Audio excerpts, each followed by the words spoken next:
Good afternoon, everyone. My name is Kent Gilbert. I'm one of the members of the Kentucky Council of Churches Justice and Advocacy Commission, and it's our pleasure to welcome you today to this symposium and this conversation about confronting Christian nationalism. We have special guests who are joining us from literally around the world, but also live and in person at St. John United Methodist Church in Owensboro. And we're working now to get the tech involved so that everyone can see everyone. We hope that that will be a possibility for us all. We're very lucky to have some extraordinary speakers, and we'll have a chance to not only hear from them, receive their slides and their work, but also we hope to have some interactive conversation. If you're joining us on YouTube, if you would like the channel and make sure that you have a chance to see the comments, we'll be trying to monitor those comments throughout the session so that we can pass those comments on to speakers, as well as have them for any kind of feedback that you might like to give. We'll be in various sessions today, and so there will be a chance to take some breaks, and when we do that, we'll certainly let you know so that there'll be an opportunity to rise and stretch, as well as clear your brain and thoughts to include as much of this good information as possible in places where you will be able to find and remember them again.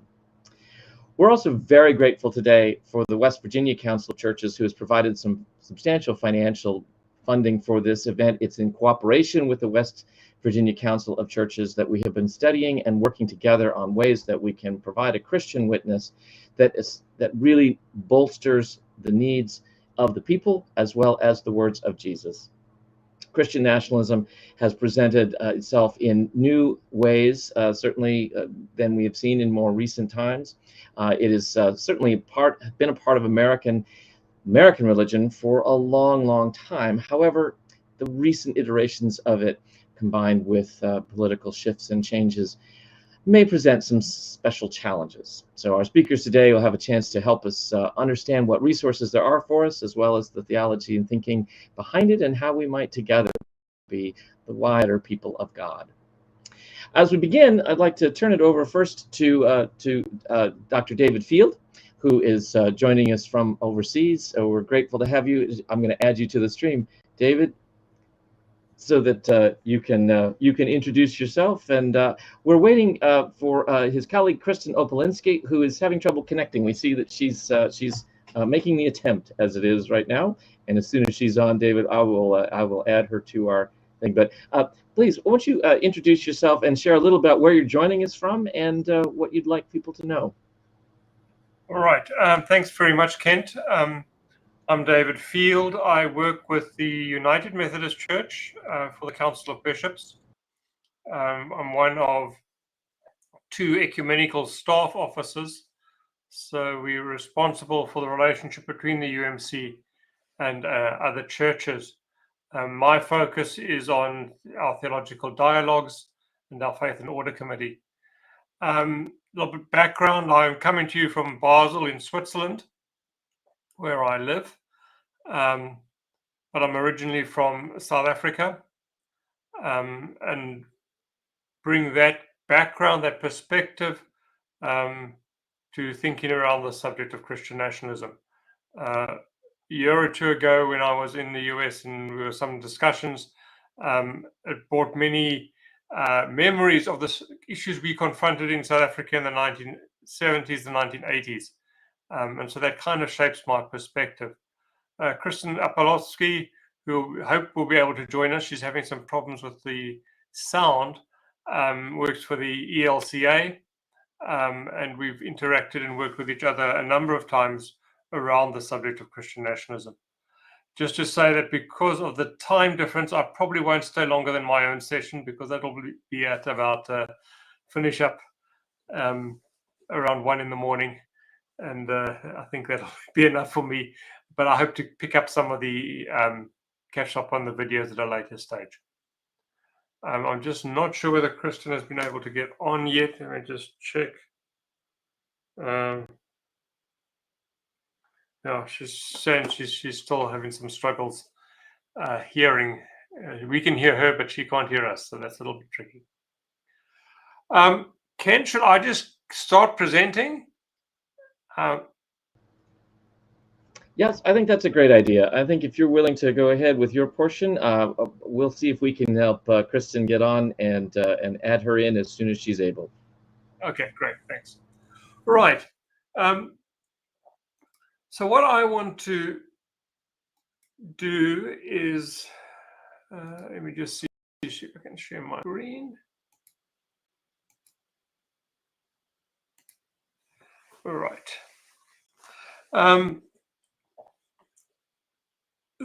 The portion that I want to be sharing with you is focusing on what is Christian nationalism, a kind of broader perspective, and what's the problem with it. Why is there a problem with Christian nationalism? It seems a viewpoint that's attractive to many Christians.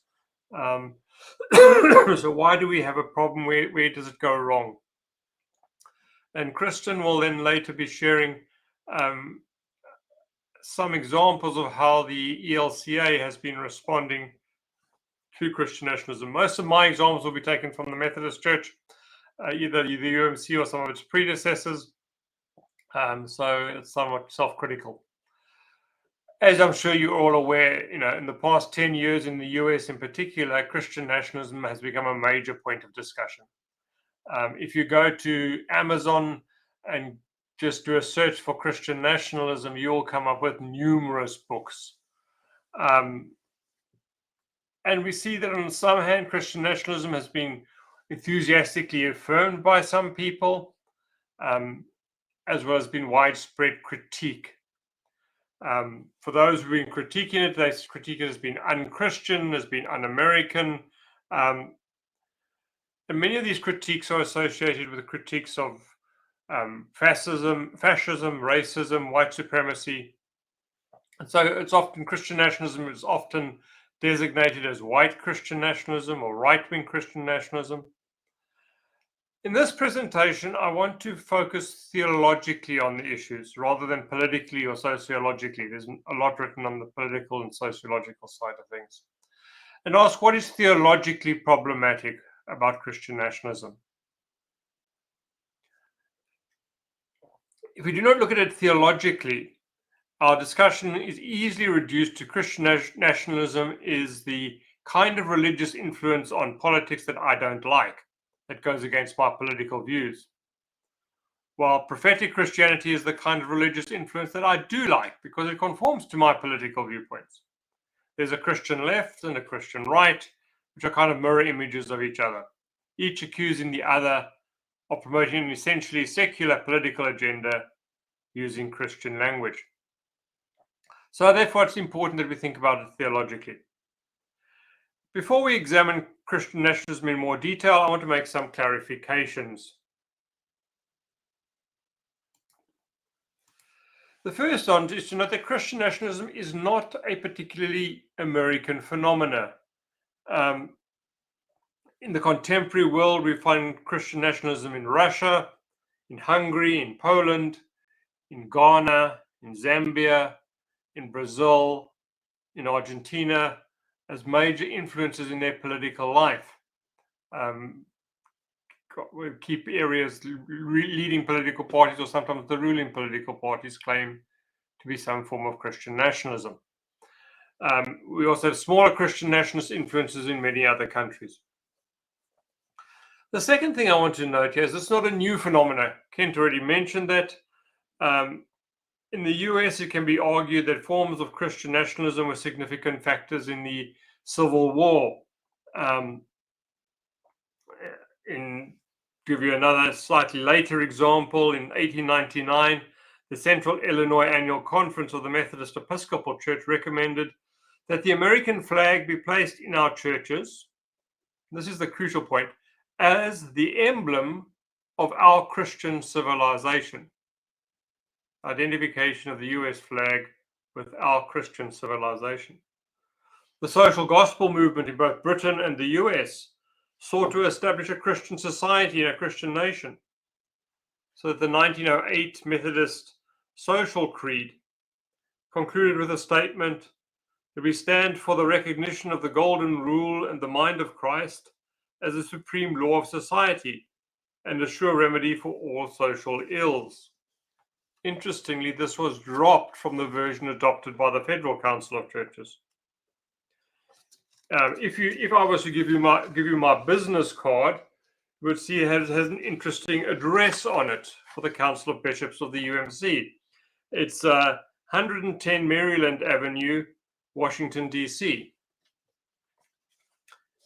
The Methodist Building, the only privately owned building on Capitol Hill. It was built in the 1920s by what was then the Board of Temperance, Prohibition, and Public Morals of the Methodist Episcopal Church. And it was built for the precise purpose of influencing government, trying to influence members of Congress, senators, to legislate Christian moral norms, particularly around prohibition. And the General Secretary at the time, Clarence Wilson, was widely critiqued for seeking to create a Christian state. At the beginning of the Cold War, particularly during the Eisenhower administration, the political rhetoric and actions portrayed the US as a Christian country, engaged in conflict with atheist communist world. And we could take other examples from other countries, from Germany, from South Africa, and elsewhere. And I don't want to go into all those details. The point I want to say is that Christian nationalism has been around a long time. And I think we need to note that, because one of the reasons it recurs is because it has certain resonances from the past. The third point of clarification is that Christian nationalism is often associated with conservative and even right-wing policies. But it has also in the past been associated with what one might describe as progressive or even left-wing policies. So the social gospel movement, for example. So it's a broader thing than what is taking place now in the contemporary in the US. And a key thing to understanding Christian nationalism is to talk about what is a nation and what is nationalism. That might seem quite obvious until you try to define it. What a nation is, what makes a nation a nation.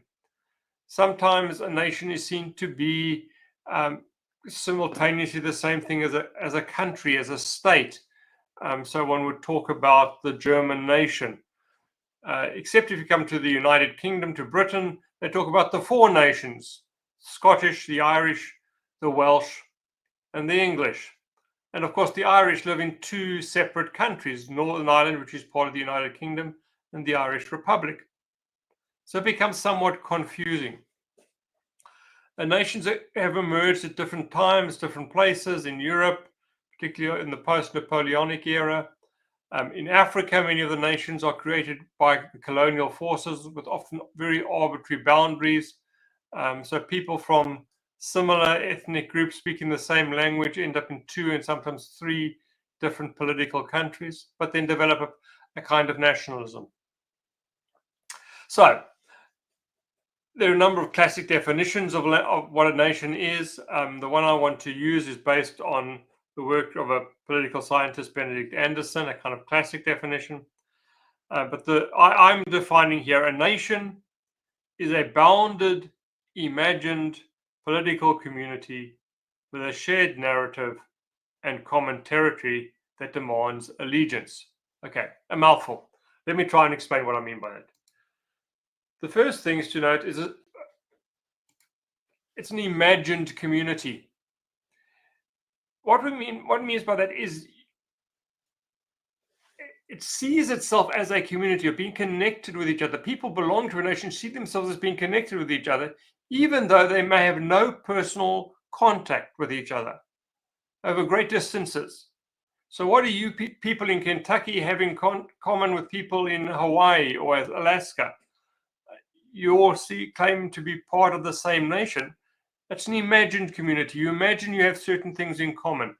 You imagine you share certain things with each other, even though you have no physical personal contact or very little personal physical contact with the other members of the nation. Only a select group that you actually meet and interact with personally. So, but you perceive yourself to be all related to each other. So it's an imagined community. As a political community, members understand themselves to be in relationship with each other despite divisions and hierarchies. Okay, so they might be rich or poor or other kinds of divisions, but you still see yourselves as part of that community. And it's part of a political community. It's not a social community or religious community. You're part of a political community. And what constitutes the commonality? What makes you one community? Varies from nation to nation. In some nations, people emphasize language. So people living in Germany all speak German. Switzerland is complicated. We speak 4 different languages. South Africa and many African countries are even more complicated with multiple languages. Some think of ethnicity. Some think of culture, history, race or lineage. And we can go on. But in some ways, people say, yes, we're a community, and there's certain things which connect us together. The next point to note is a nation is bounded. It has boundaries. People define the nation by identifying boundaries. We are not part of that group. We are part of this group. These people belong with us and those people don't belong with us. And we all make these kinds of boundaries, whether it's based on language, descent, or whatever. The next point to note is that a nation has territory, a piece of land in most cases. There are one or two exceptions to that, but in most cases, a nation claims a shared territory and a history with that territory. And then, perhaps more complicated, and I'll turn to this point in a bit more in detail, a defining aspect of a nation is a shared narrative, a description, a narrative of the history of the nation, how that nation came into being, what were the important events that brought it into being. And that's a very important aspect of a nation. And I'll turn to that in a bit more detail. And the final point I want to note here is that a nation claims allegiance, claims loyalty, to the point where in some cases that might be that we are loyalty to the nation and its well-being, to the point of killing and being killed for the nation. So let's talk a little bit about narratives.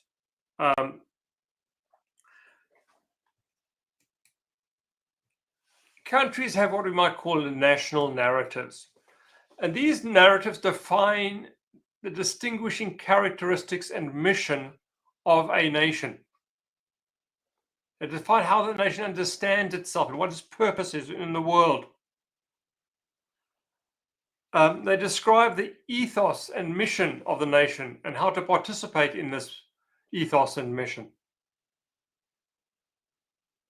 They define the boundaries of the nation, determining who is part of the nation and who is not. In some cases, they ground the mission of the character and mission of the nature in religious affirmations. Importantly, these they're enacted then in rituals. Independence Day, Memorial Day, Veterans Day, the singing of the national anthem, raising flags, the Pledge of Allegiance. These are all rituals which embed the nation, the narrative of the nation in our people's consciousness. And finally, through these rituals, we internalize the story of our nation so that it becomes obvious and real and shapes one's perception of reality. Now, I've talked about narrative. The key issue is that it tells the story of the nation. And in doing so, it usually highlights particular events as determining their history. So as I'm sure most of you are aware of, if you've been anything familiar with the news over the past 10 years, an issue in the US has been, what is the defining dates in US history? Is it 1776? Or is it 1620, the arrival of the Pilgrim Fathers? Or is it 1619, the arrival of the first enslaved people? And as you begin to think about these things, the different dates you identify as the key events leads to different understandings of that history. So we all have national narratives. We all tell the stories of our nation. And in those stories, there are particular events which we find to be particularly important. Now, that's a bit of sociological theory. And you'll see why it's important as we begin to come on. The next point I want to talk about is nationalism and patriotism. There are different ways people love their nations, different ways they express loyalty to their nations. There can be positively and ethically justifiable love for one's nation, a loyalty to one's nation. And there can be a negative and ethically destructive and theologically illegitimate love for one's nation. This is often, particularly in the present context in the US, described as a distinction between nationalism, which is an illegitimate love for one's nation, and patriotism, which is the legitimate love for one's nation. The distinction between these two ways of loving one's nation must be maintained because they often get confused. And people who criticize certain aspects of the nation are said to be not patriotic, not loving their nation, but maybe they are. So let's look at some of these distinctions and definitions. The first thing, patriotism, which is the positive love for one's nation, involves a deep identification with and loyalty to a particular nation. We all identify particularly with our nation for various reasons. And so you might identify as an American, as a US citizen, and be deeply proud of your nation and its history and so on. That's fine, that's good. We all do that. There's nothing wrong with that. However, it becomes problematic with nationalism, where it turns into an uncritical affirmation of a particular narrated ethos and story of one's nation, where you tell the story in such a way that you ignore certain things. So you tell the story of the US and ignore slavery, or you tell the story of the US and ignore the effect on Native Americans of the expansion of the US westwards. So when you begin to, and it's uncritical, you're not thinking about it, you uncritically affirm that this nation is the best and greatest. Nationalism involves a rejection of other national narratives as a betrayal of the nation. So, you know, the big debate around the 1619 project was precisely this, because you had two different narratives of the nation's history. And nationalism said, my particular narration is right, and other narratives are wrong. They're to be rejected. They're a betrayal of the nation. They're un-American. They're undermining the nation. And, you know, as I'm sure, again, aware, you know, the big debate at the moment about what books can be in libraries of schools, how history should be taught, is precisely this. One understanding of the nation, nationalism, excludes critique of it.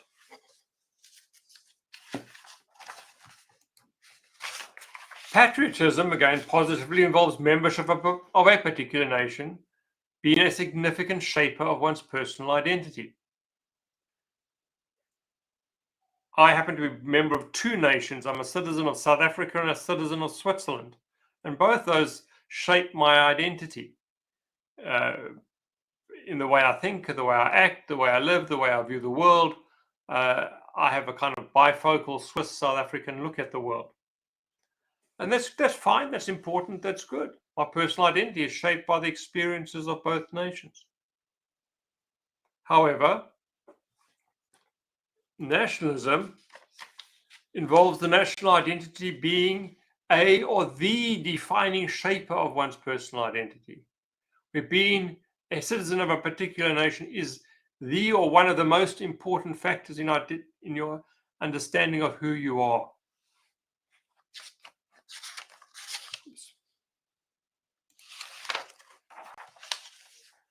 And nationalism often involves defining one's nation against others. I am this and not like them. We are different from them, whoever the them might be. And that leads very often to rejection, exploitation, and denigration of people from other nations. We are different. We are superior. We have our culture. They have no culture. They are criminals, and so on. It can go on.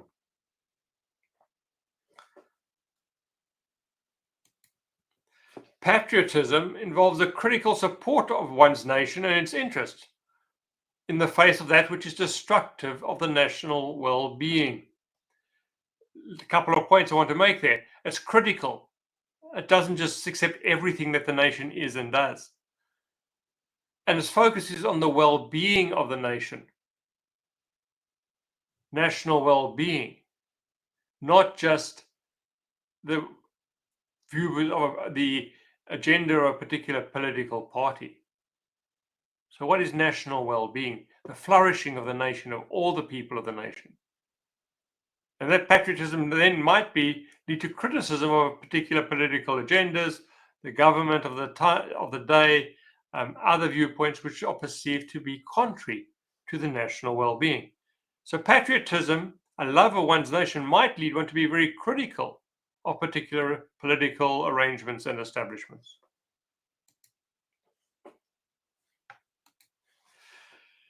Nationalism involves supporting the interests of one's own nation to the detriment, exclusion, and rejection of those of other nations. My nation first, and all other nations second, third, fourth, or not at all. Nationalism involves giving ultimate loyalty to one's nation, manifested in the willingness to kill or be killed for one's nation.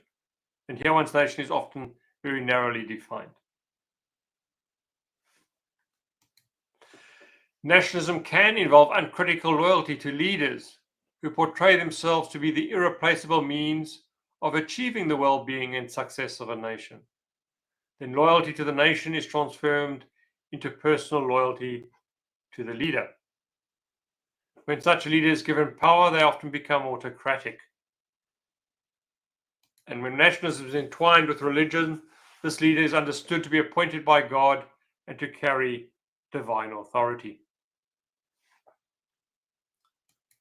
And finally, nationalism can involve opposition to and even rebellion against the state or the government of a nation, when this is perceived as acting contrary to the interests of the nation as defined by a particular national narrative.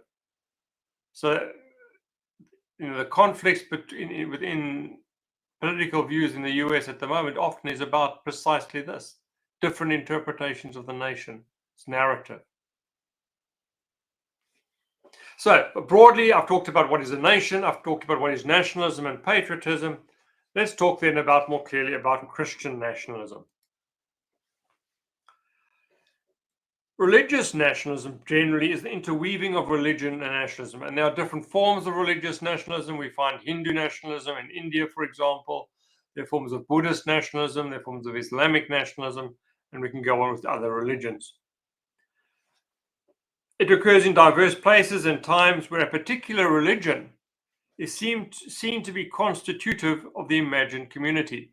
So for people in India, the dominant Hindu political party says to be Indian and to be Hindu are almost the same thing. And if you're not a Hindu, you're not really Indian. So if you're Christian or Muslim, you don't really belong here. We see that in some Islamic countries, a similar kind of ideology. Religious views are often used to justify and support the national identity, and the national governments promote or even enforce religious beliefs and norms. The interweaving form of Christianity with nationalism has occurred over the centuries in numerous countries. And there are, in the present context, many or some coherent theological accounts of Christian nationalism. And as I say, you can Google or go to Amazon and you can just look up Christian nationalism and you can find all sorts of books seek to provide a coherent philosophy of Christian nationalism. Those are important, but I don't want to focus on them today.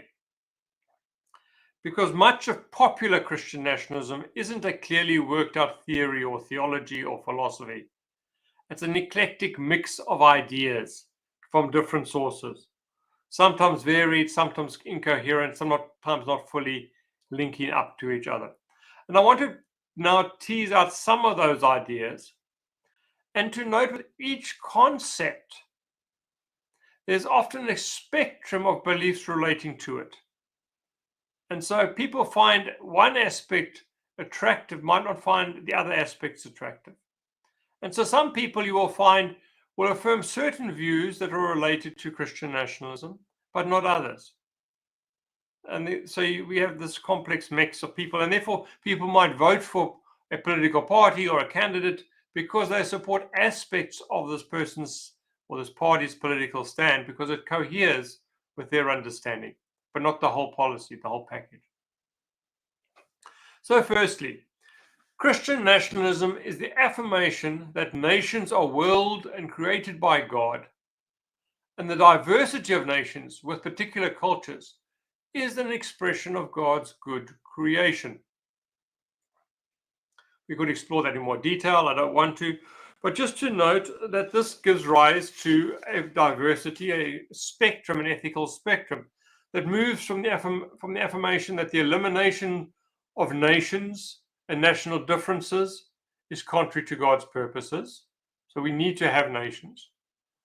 Through being critical of limitations on national sovereignty by international bodies, often seen as the rejection of what is sometimes referred to as globalism, or any attempt to limit the authority of national states by international institutions, like the United Nations, the International Court of Justice. In Switzerland, the big issue is that Switzerland, for those who don't know, is not part of the European Union. And Swiss nationalists do not want to be part of the European Union because we don't want other people telling us what to do. The second point about Christian nationalism is that the idea that God gives particular tasks or missions to different nations. It is important for nations to recognize and carry out their mission. Again, this leads to an ethical spectrum that moves from a recognition that all nations have such missions, through advocating that a particular nation has an important or even decisive place in God's purpose for humanity. We've seen that in British nationalism and imperialism. We see it in US Christian nationalism. To see a particular nation as having a particular relationship with God that in some sense parallels God's relationship with biblical Israel. And so we have this kind of spectrum of ideas which we find within broadly Christian nationalism. The third point is that nationalism is a legitimate and God-given human dynamic. It's right to love your nation, to be committed to your nation, to see your nation as having a priority.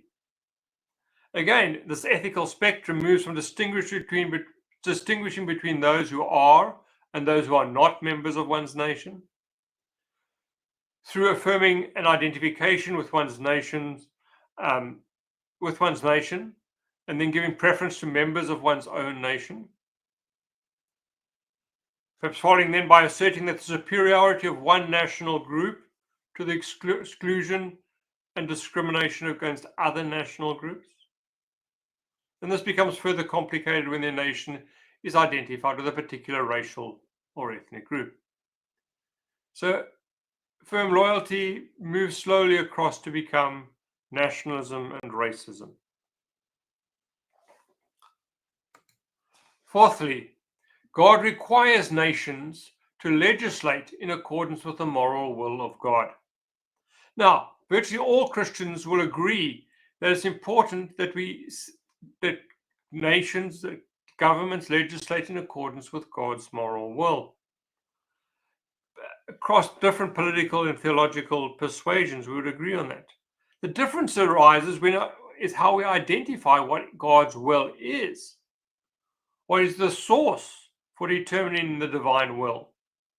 Is it the Bible? Is it Christian tradition? Is it natural law? And what aspects of God's will are appropriate for governments to legislate and enforce? These are all fairly complex theological and ethical issues.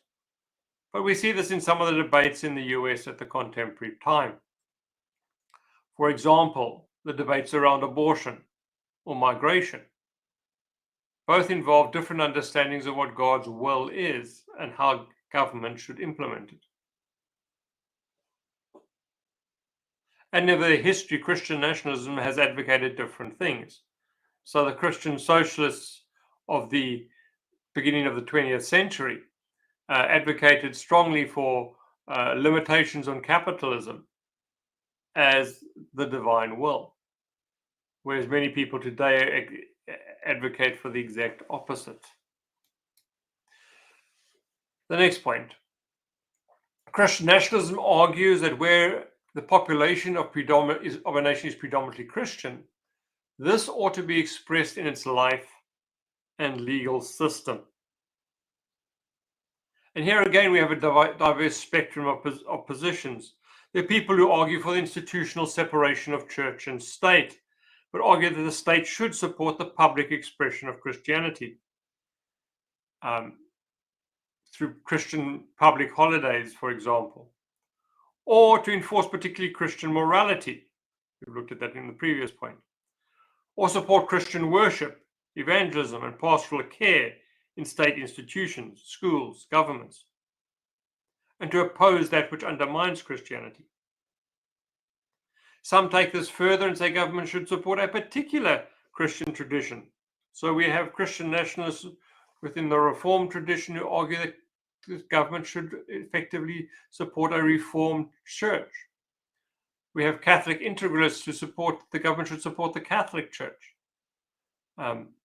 Christian nationalism in Russia is very much bound up with the Orthodox Church.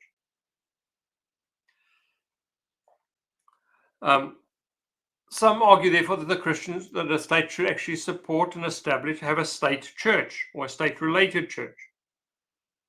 And the state should support aspects of those traditions and act to suppress other Christian traditions and other religions.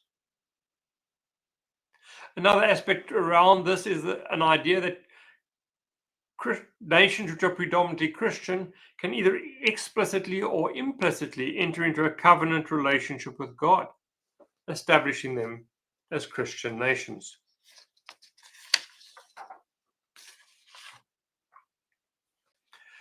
The next point to recognize is that for Christian nationalism, God calls Christians to influence nations so that they implement God's designs.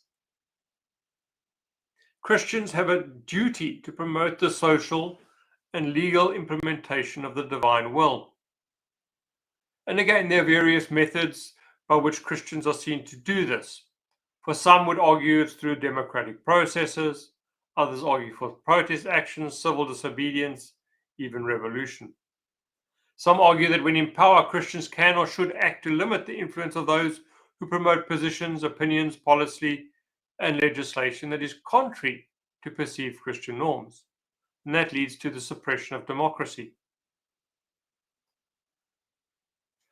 Now, these aspects of Christian nationalism one finds broadly across the spectrum in different countries, in different nations, different situations, historically in different contexts. So what then particularly is US Christian nationalism? And yeah, I'm just going to go quite quickly because we're running out of a little bit of my time schedule here. The key points here is the United States was founded as a Christian nation.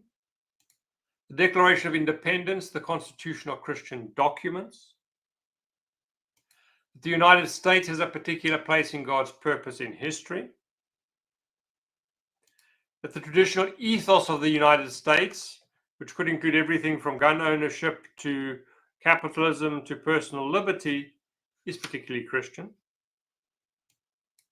There's an idealized narration of US history to conform to a preconceived concept of a Christian nation. So things that are contrary to that are ignored or interpreted away, such as genocide of Native Americans, slavery, racism.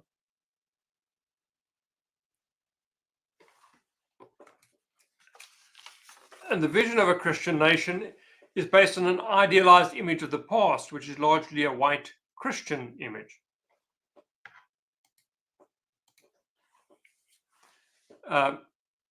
The view that the nation of the US and its particular identity and its divine calling are under threat at this time, particularly from so-called liberals or woke agendas. So Christian, and understand that Christian identity must be strongly maintained through limiting immigration of people who don't conform to that Christian identity. There's a strong separation of church and state is rejected. The government should promote Christianity and legislate conservative Christian morality. The goal is to obtain power to impose its form of Christianity upon the nation. This can lead to subversion, as I mentioned earlier, of democratic decision-making. And a new and quite unique feature in contemporary Christian nationalism is what I call Cyrus theology.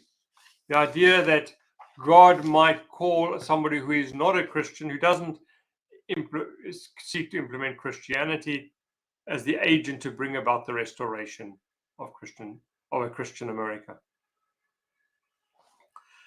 What then is the theological problem with this?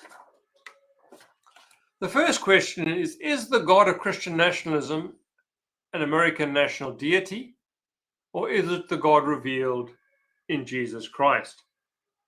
We find in the Hebrew Bible, there's a kind of battle of the gods. The prophets often critique the people of Israel. Although their theology was orthodox, they worshipped regularly in the temple, but the prophets critiqued them because their understanding of God justified social injustice, the exploitation of the poor, the widows, the migrants. And the important thing is not a kind of basic concept of God, or even a so-called Christian concept of God, or even the language of the Trinity. The question is, what does this God justify? What are the kind of policies this God legitimates? An understanding of God which legitimates oppressive, unjust, exclusionary, exploitative policies is not the God revealed in the history of Israel and in Jesus Christ. It is an idol. A God that justifies political power, unbridled political power, is an idol, even when Christian terminology is being used. Secondly, Christian nationalism confuses Christian identity with national identity. At its heart, it's the presupposition that being a faithful Christian and a faithful American are synonymous. And this deep intertwining of Christian and American identity, in many cases, confuses allegiance to America with allegiance to the lordship of the crucified Christ. I would say most fundamentally, Christian nationalism is a denial of the church, that the church is the new creation people of God, and that it is inherently transnational. I expand on a passage from Colossians, that in the church there is no longer Greek and Jew, barbarian, Scythian, American, Venezuelan, Haitian, Congolese, Eritrean, Cuban, Iranian, or Swiss, but Christ is all and all in all. To be a Christian is to have one's primary identity defined in Christ, and thus in union with all others who are united to Christ. All other identities are relativized by this. Christianity is by its very nature transnational, global. Christian nationalism is a contradiction in terms and becomes idolatrous whenever loyalty to one's nation, in practice, even when not in theory, supersedes loyalty to Christ and his transnational people. And the final point I want to note here is that Christian nationalism is contrary to the core doctrines of justification and sanctification. One of our UMC bishops, Walter Kleiber, who was bishop in the German region of the United Methodist Church, argued that the church is to be the social form of the gospel. That is the way the church as community organizes and lives its life, is to embody the gospel. church not only proclaims the gospel. Now, are you hearing that? The gospel. Oh. You better mute. And there's this interesting passage in the book of Galatians where Paul condemns Peter for denying justification through faith. Not because of a theological affirmation, but because he stops eating with Gentiles. And Peter's actions embodied that an understanding that Gentiles needed to become Jews in order to be accepted as part of the Christian community. And any and all forms of racism, ethnocentrism, or nationalism, which embody the exclusion or denigration or rejection or discrimination against our siblings in Christ, is a denial of justification by faith. Because effectively we are saying to be fully accepted by us and therefore by God, you need to be like us. We're adding qualifications to the gospel. As a Methodist, we insist that the gospel doesn't end with justification, but emphasizes sanctification. The gospel announces God's intention to transform us so that our lives become permeated by divine love. John Wesley, the founder of Methodism, wrote that this is a universal love, not confined to those allied to us by blood or recommended by nearness of place. Neither does one love only those who love that love one, or that are endeared to the one by acquaintance. But this love resembles that of God, whose mercy is over all God's works. It soars above all those scanty bounds, embracing neighbors and strangers, friends and enemies. For the Christian loves every soul that God has made, every child of human beings, of whatever place or nation. And if sanctification is becoming a person who is transformed so that we embody this divine love, then sanctification requires us to embody God's love for all people, regardless of religion or nationality, embodied in a life of justice, of compassion, of truthfulness, of peacemaking.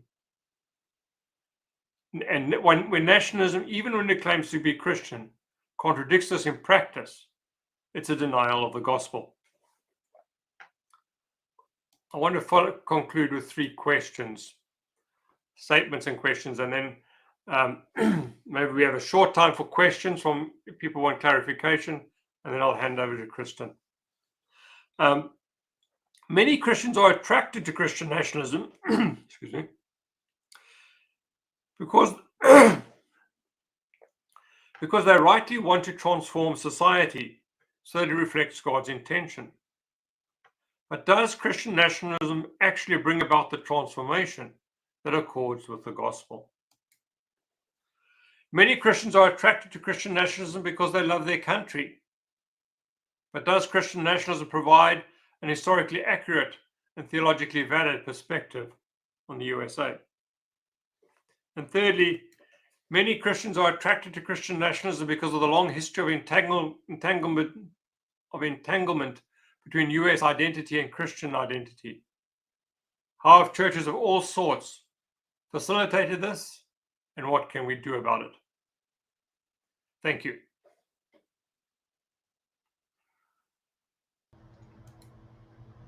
David, thank you so much. Great pleasure to have you with us this day. As you can see, we've got Kristen on the online. We're going to try to see if we can have her hear her and see her. We'll try this, Kristen. Go ahead and say something, Kristen. Let's see if we can hear you. Can you hear me now? We can hear you now. Excellent. Let me try sharing my screen. And let's see here. Good to be with you all. While you're doing that, we can look to see if there are questions from the room, and I will add. You should be able to see my presentation now. Please let me know if you do. Not yet, but hang on. Just checking here. Can you see it?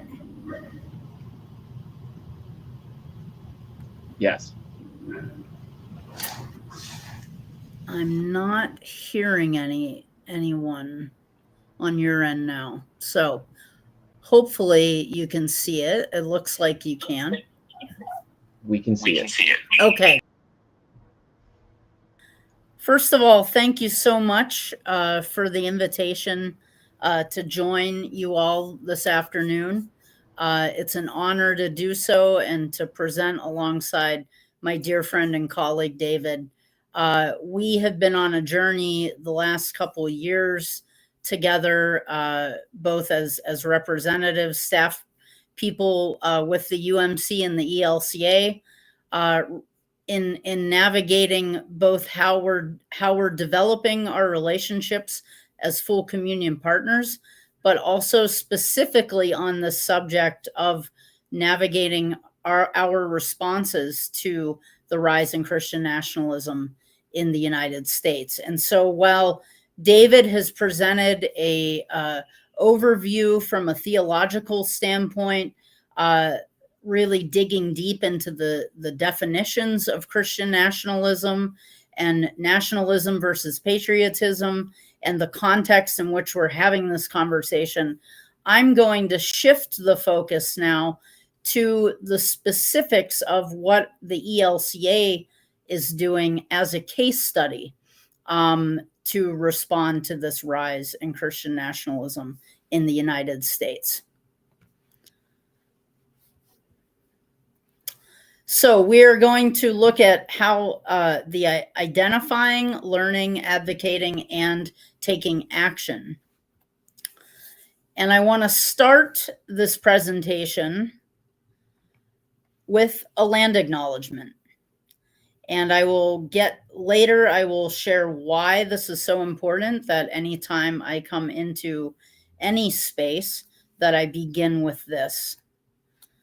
So greetings. Today I join you from Chicago, a city established on the ancestral homelands of the Anishinaabe, or the Council of the Three Fires, the Ojibwe, the Odawa, and the Potawatomi nations. Many other nations consider this area their traditional homeland, including the Miami, Ho-Chunk, Menominee, Sac and Fox, Peoria, Kaskaskia, Wea, Kickapoo, and the Muscotan. I wish to honor all our Indigenous siblings who have and continue to care for this place, this land, and call it their home. So today I'm going to give you an overview of defining Christian nationalism from the ELCA perspective and beyond, surveying how people relate to Christian nationalism, an overview of how ELCA's social statements apply to Christian nationalism and the overall strategy to respond, and how analysis and awareness raising can lead to action. And I do so presenting this in partnership with the Finnish Evangelical Lutheran Mission, ELCA Witness in Society, which is partially makes up our ELCA advocacy team, the ELCA Ecumenical and Interreligious Relations staff, and the information is shared with gratitude on behalf of Blake Chastain, who is our Advocacy Engagement Manager for Witness in Society. So the ELCA is a denomination that values theological discernment in relation to social teachings as a core practice of faith and formation. The ELCA centers its life and witness through its social teachings. The ELCA currently has 13 social statements spanning 1991 to 2019. We have another one that'll be coming forward this year at our churchwide assembly, and I'll get to that in a moment, as well as 17 social messages spanning 1988 to 2024. And I have shared this presentation with the organizers of the event, and they can share that with you with the hyperlinks so that you can do some more digging into those those specific issues. So when we talk about defining Christian nationalism from the ELCA's perspective, we are looking at this through the lens of our curriculum or study curriculum on civic life and faith, which is the social statement that we're developing that will come to our assembly this year. So Christian nationalism is a cultural framework that idealizes and advocates fusion of certain Christian views with American civic life. This political ideology, whether explicit or not, includes the beliefs that the U.S. Constitution was divinely inspired and enjoys godly status, that Christianity should be a privileged religion in the U.S., that the nation holds a special status in God's eyes, and that good Americans must hold Christian beliefs. Proponents range from those who believe the U.S. should be declared a Christian nation, approximately 21% of the U.S. population, to those involved in more virulent strains that are openly racist, anti-democratic, or gang-like. The symbols and ideology of Christian nationalism were widely evident during the January 6, 2021 attempt to throw out certified U.S. election results. So part of this analysis, we are learning from those who have done the deep dive on research and writing on this subject. And so I'm just going to lift up briefly a couple of those examples. How I wonder, I can't see any of you, unfortunately, but I'm wondering how many in this group have read The Power Worshippers by Catherine Stewart. In it, she defines Christian nationalism's defining fear is that the nation has strayed from the truths that once made it great. Christian nationalism looks backward on a fictionalized history of America's allegedly Christian founding. Christian nationalism is also a device for mobilizing and often manipulating large segments of the population and concentrating power in the hands of a new elite. And due to time, I'm going to kind of condense some of these slides. Another resource that I would like to lift up today is The Violent Take It by Force. And in that, Matthew Taylor discusses what does Christian nationalism look like? Christian nationalism, the belief that America was founded by and for Christians, has become a catch-all designation for the Americanized spirituality we saw on January 6th.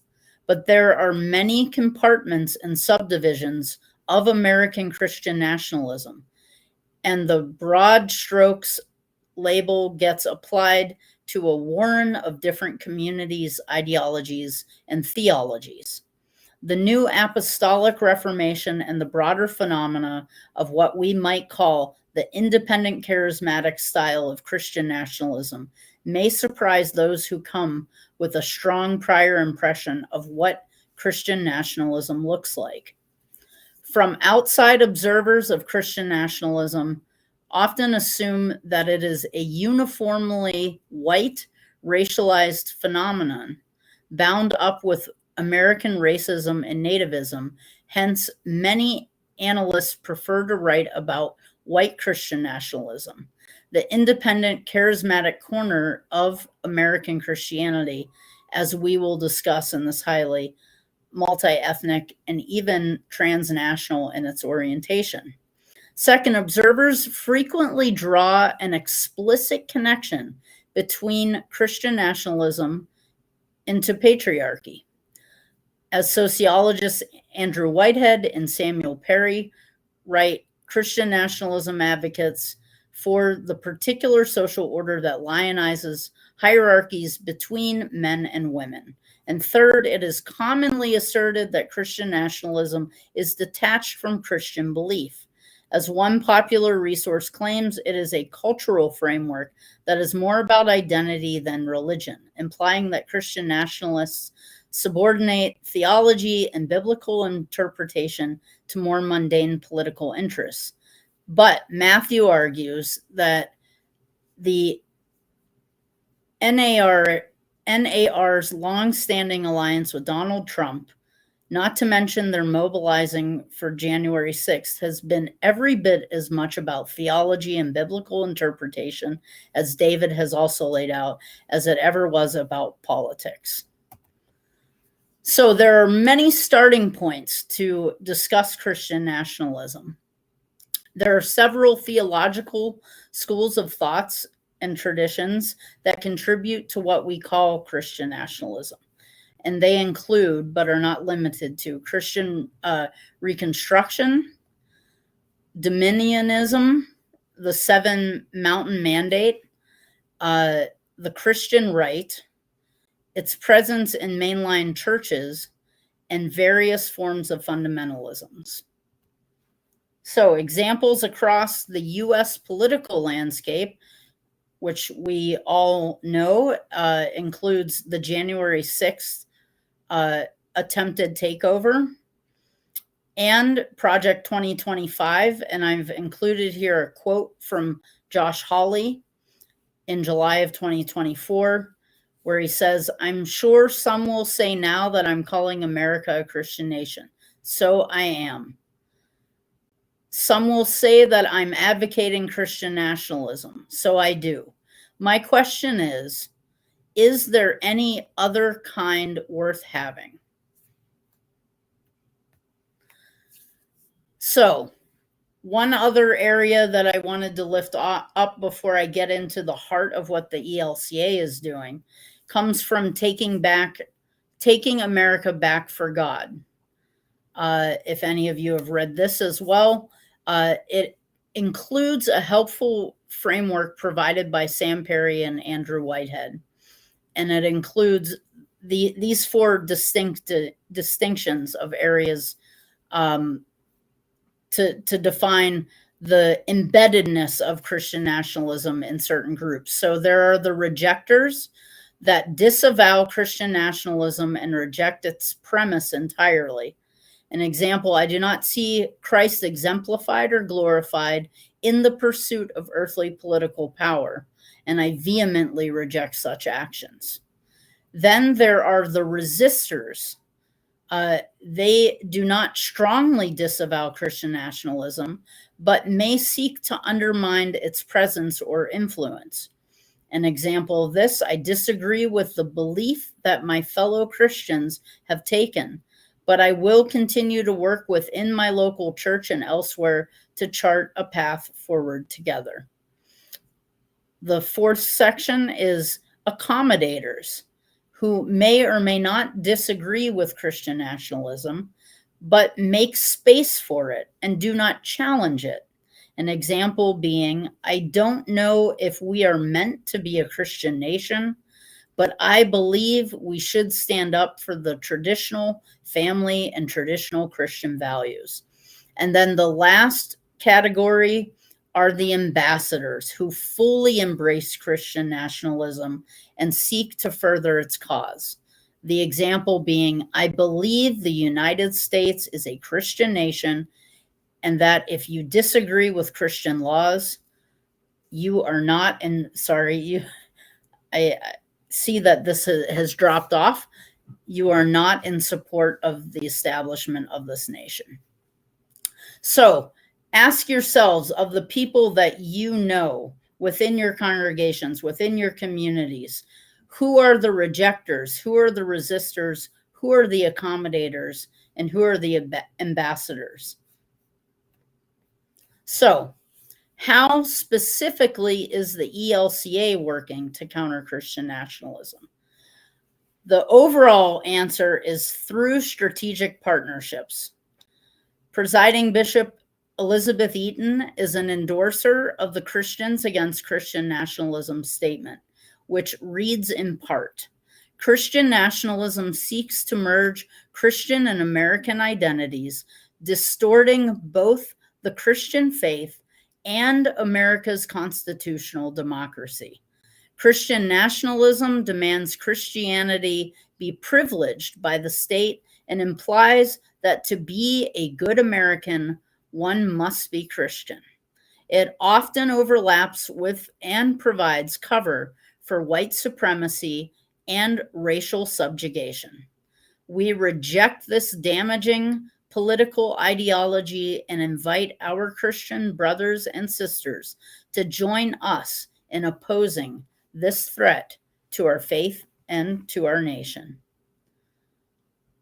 When Bishop Eaton signed on to that and made a public witness to not just our members, but to our partners and to anyone across the landscape that we are in relationship with, she did so also through a video statement published in November of 2022, in which she stated, Christian nationalism identifies a human-made government with God's will and seeks privilege specifically for Christians, and many times only white Christians. Lutherans teach that government should be held accountable to God, but never dictated as God's will. We must remain committed to strengthening the public space as a just place for all who seek peaceful governance, regardless of religion or worldview. And we will defend the full participation of all our religiously diverse society. So why is this important to Lutherans? The ELCA is committed to the common good and working with and learning from others, not for the good of Christians first. In his small catechism, Martin Luther expounds upon the 8th commandment, writing, "We are to fear and love God, so that we do not tell lies about our neighbors, betray or slander them, or destroy their reputations. Instead, we are to come to their defense, speak well of them, and interpret everything they do in the best possible light." The ELCA put forth a social statement, The Church in Society, a Lutheran Perspective, which states the following: the example of Jesus invites Christians to see people near and far away, people of all races, classes, cultures, friends and strangers, allies and enemies, as their neighbor. It continues, as a reconciling and healing presence, this church is called to minister to human need with compassion and imagination. It strives to pioneer new ways of addressing emerging social problems and environmental degradation. This church has a responsibility to mediate conflict and to advocate just and peaceful resolutions to the world's divisions. It should support institutions and policies that serve the common good and work with and learn from others in caring for changing global society. So how are we doing this? What are the examples, some of the examples of this work as the ELCA? One is our repudiation of the doctrine of discovery, which happened in 2016. 19 ELCA Synod assemblies passed a memorial that would charge the triennial ELCA Churchwide Assembly to consider repudiating the doctrine of discovery. With a vote of 912 to 28, the Representative Assembly adopted that memorial, making the ELCA the second major denomination in the U.S. to repudiate the doctrine of discovery. So, what is a repudiation of the doctrine of discovery? Each denomination's repudiation statements, resolutions include various admissions of complicity in multiple damaging convictions for which they agree to repent. The ELCA has adopted a list of actions to accomplish the same.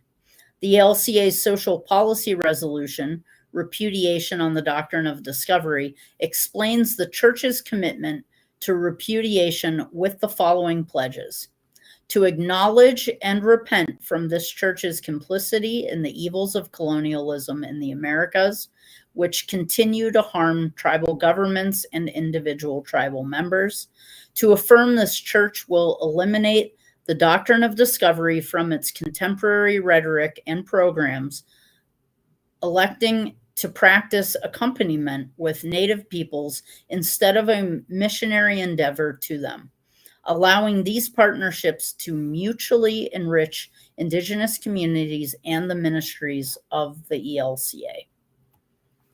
So a task force was formed in 2021. Bishop Eaton commissioned the repudiation of the Doctrine of Discovery task force, composed of Indigenous and non-Indigenous leaders from across our church who are responsible for leading the work to realize this repudiation. The efforts by the task force thus far include establishing 4 sub-task force groups: the Churchwide Assembly, Settler Native, Missing and Murdered Indigenous Women, and Declaration of the ELCA to American Indian and Alaska Native people. These groups will change and develop as the work continues.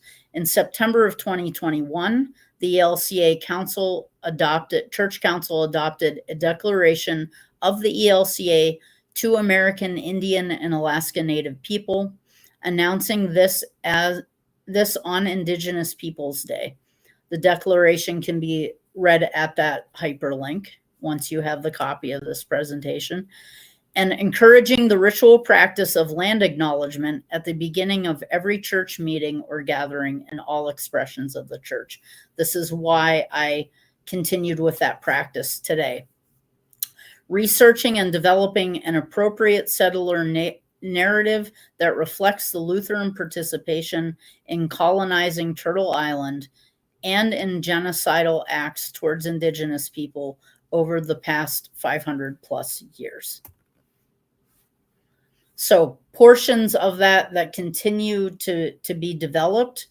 We have an Indigenous Ministries and Tribal Relations website that continues to hold this work in a singular digital space that can be shared and has resources, and people are able to go and exchange and engage with this work in meaningful ways through what is on there. The Truth and Healing Movement, which is a movement that was started a couple of years ago through this ministry, various resources, and the association that we have through the ELCA.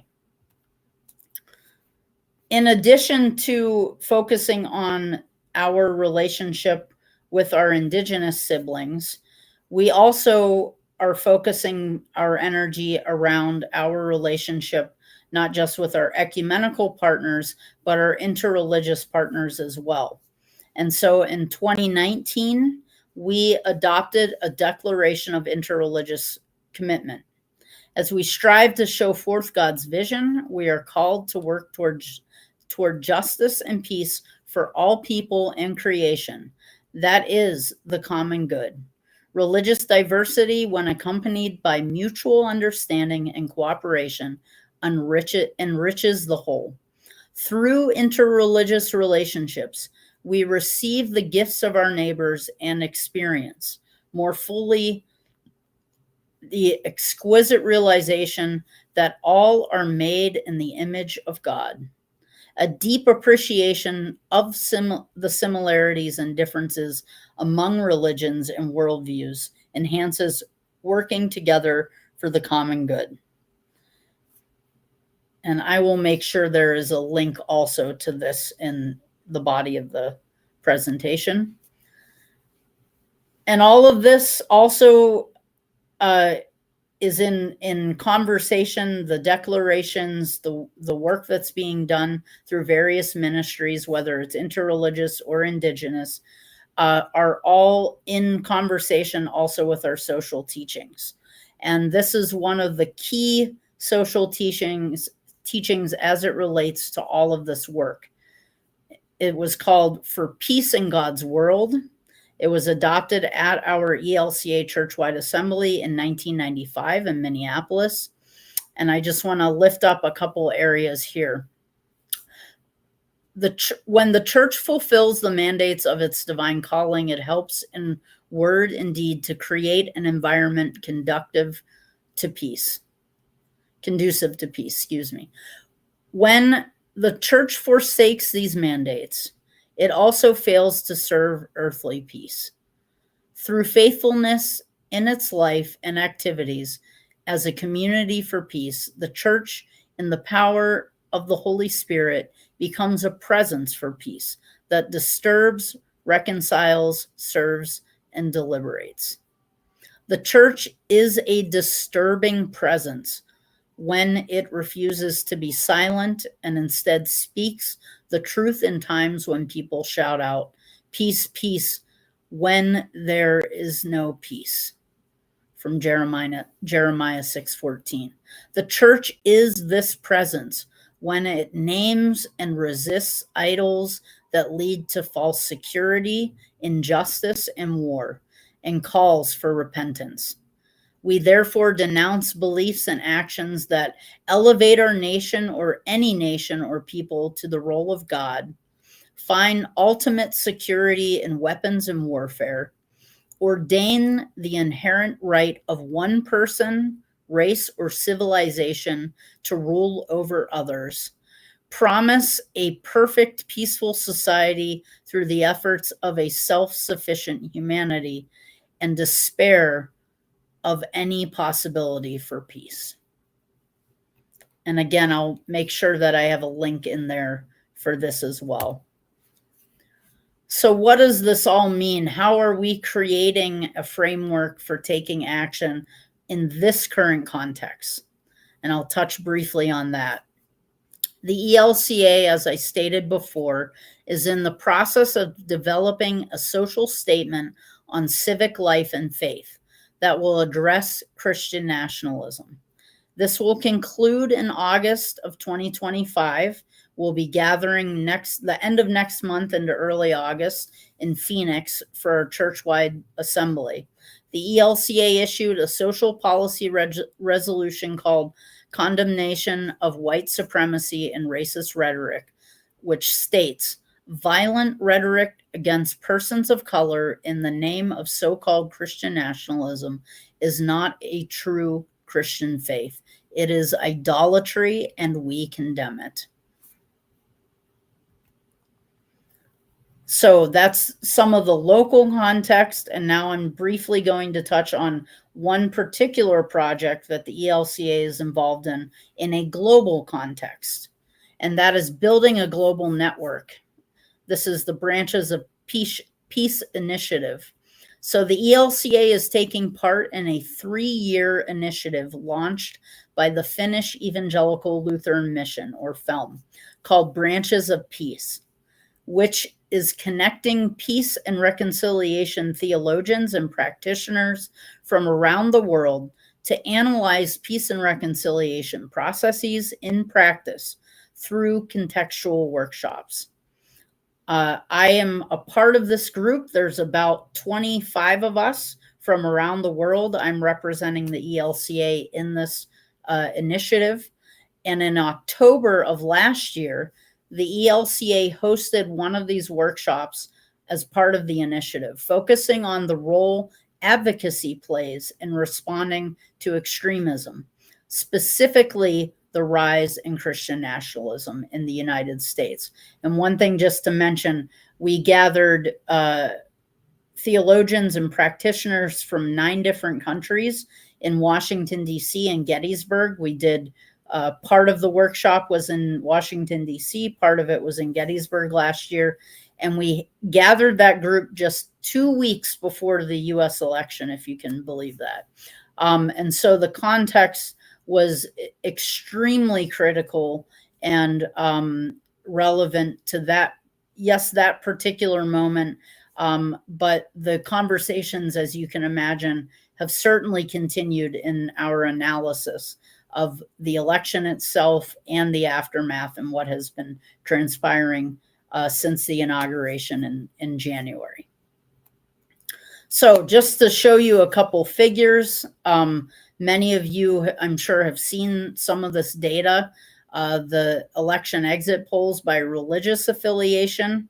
I'm not going to go through everything here, but you can see there are certain trends at play if you look at the very top of this versus the very bottom and everything in between. And I know in the interest of time, I won't go into great detail, but again, this will be in the presentation that you receive. This is also the shift in religious affiliation from 2013 to 2023 by party affiliation. So feel free to look into those shifts in a deeper sense later. And then this comes from Ryan Burge's Substack on analyzing the postmortem of the election. And he has done this analysis with all the different religious affiliated groups. I'm specifically focusing on mainline Protestants in the couple slides here I'm going to share. And so here we can see some of these shifts over time from 2008 to 2024. And then these are the presidential vote choice among mainline denominations from, again, 2008 to 2024. I'm sure many of you in this room or joining us online can see what group you fit in within these shifts.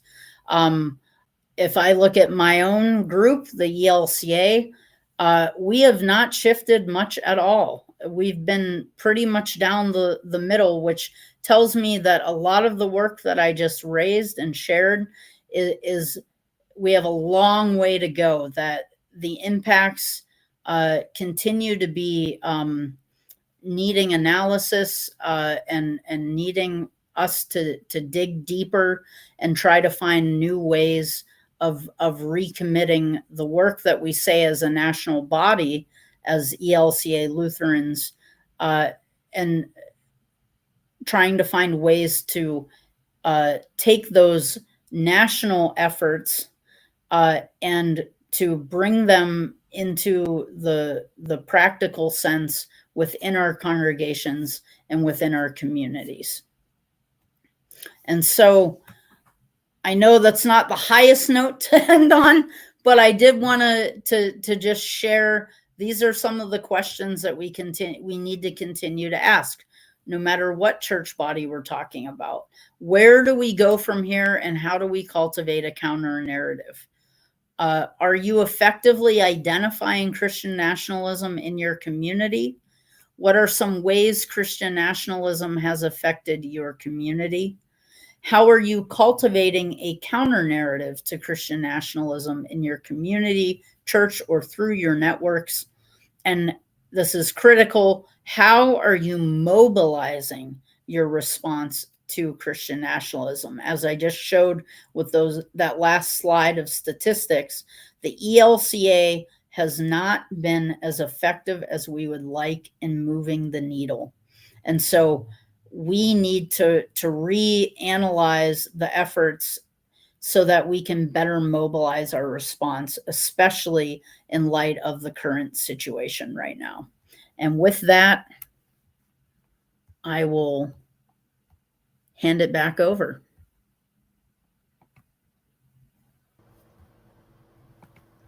Thank you so much, Kristen. We so much appreciate that. And we brought David back on as well. There is a chance to ask both of you some questions. And I've asked that our colleagues who are in the room at St. John UMC text me or put in the chat. We're also able to see chats, comments from the YouTube All right. channel. I don't know if you can hear me still, but if let me we're turn about on at time. You can't hear me. Oh, hold on there. Sure. Just giving you a little heads up. You're getting a little echo, those of you in the room, because Kristen's sound is not working, so I'm speaking to her on a cell phone. So Kristen, we're going to pose a few questions, and then I will share them with you when I get them. Excellent. Thank you. And David, thank you for and thanks to Kent for really trying to figure out a creative way for us to make this work. So kudos to you, Kent. I really appreciate it. We trust on this Pentecost Day in the gifts of the Holy Spirit. So we're very grateful for. I just want to make a note that Kristen's joining us from Chicago. David, as you know, is from Basel in Switzerland. I'm in Berea, Kentucky, and many people are watching from around the country, and a whole group are gathered in Owensboro, Kentucky. Let's just take a moment to appreciate the miracle that is any ability at all to share this information at such distance and with such specificity. Thanks to you both for an engaging, and I think in many ways, I'm sure a lot of folks, my mind is just reeling with some of the ways in which this information impacts everyday local church life.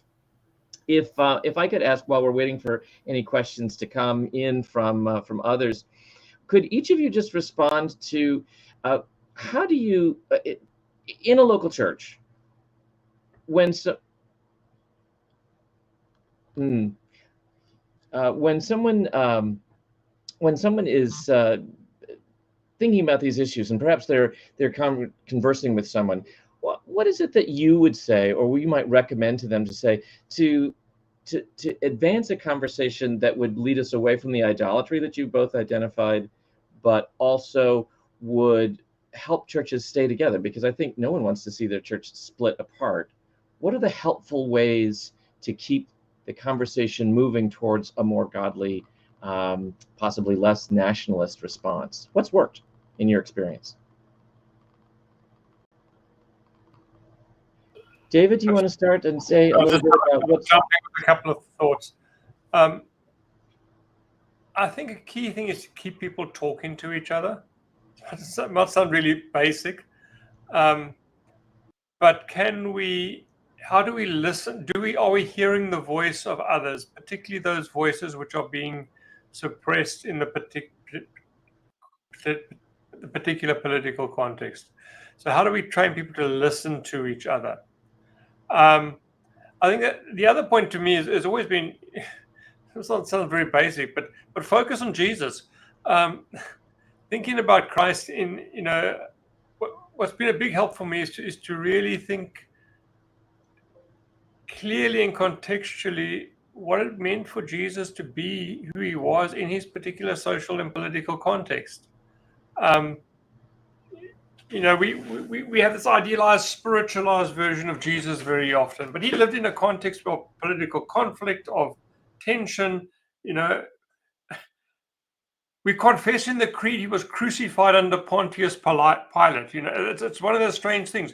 There are three humans mentioned in the creed. One is Jesus, God who became human. The second is the Virgin Mary. You need to read her song. And the third is Pontius Pilate, the Roman ruler. And that really puts Jesus in a political context. And I think to really begin to think about what that means will help us to begin to think about how we and share together about what that means.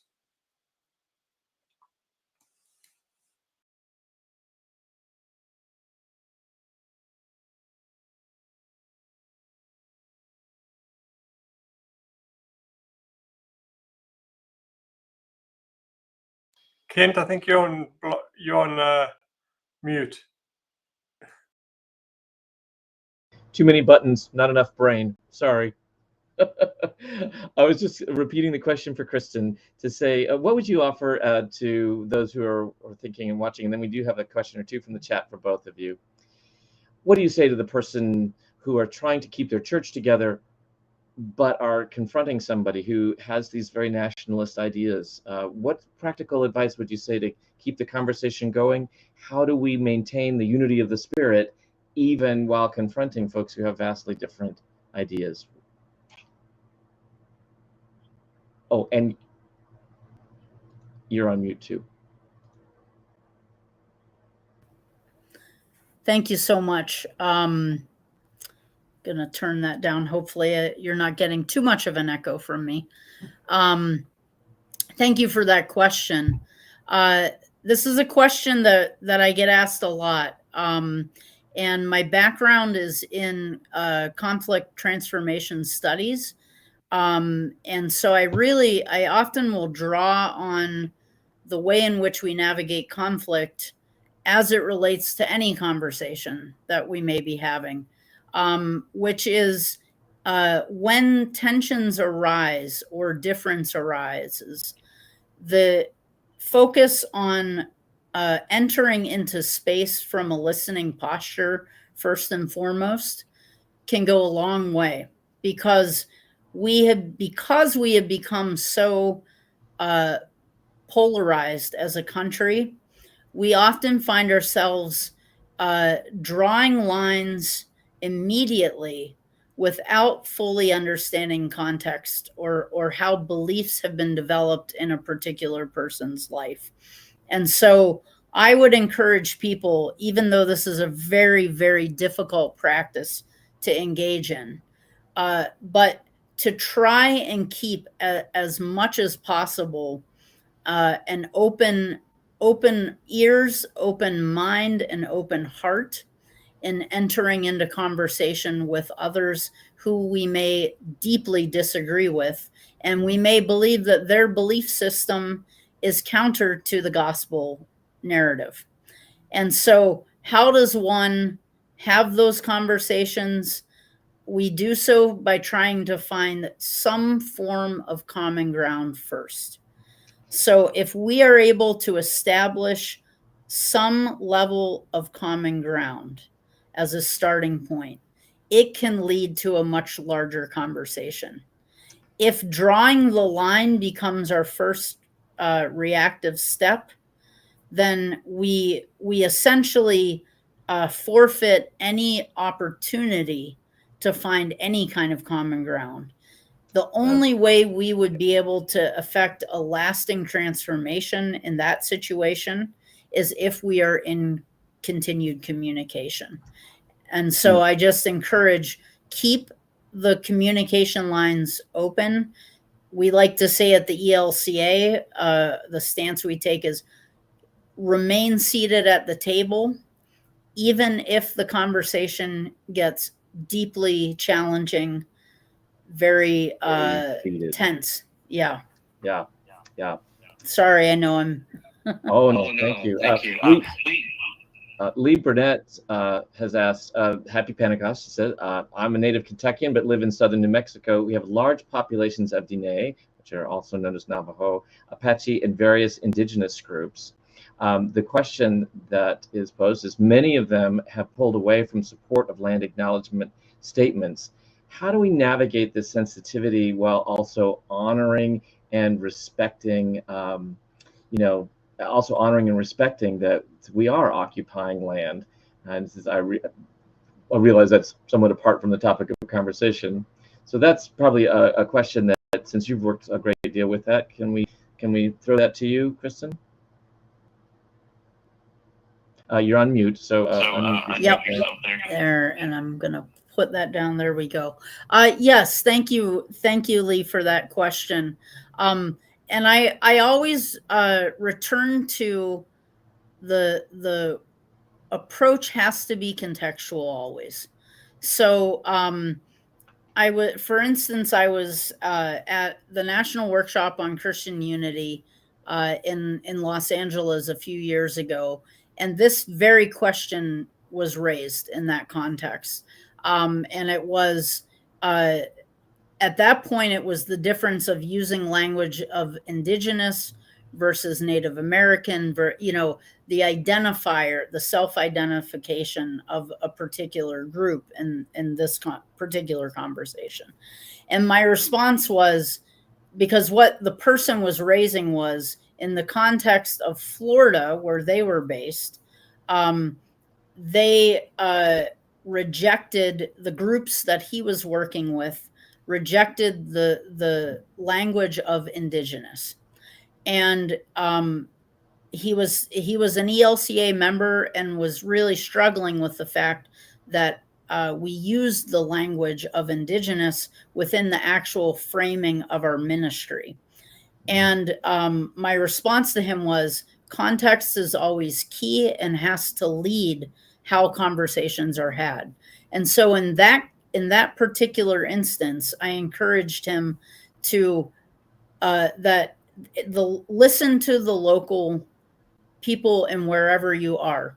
And if there is a rejection of land acknowledgement as a practice, if it's deemed as destructive by certain groups of people, then listen to that and shift the approaches in which you're engaging with them as it relates to honoring them as well. So everything is contextual. We are being led by our Indigenous ministry leadership within the ELCA. They are the ones who are working with our members through these different mechanisms of approach.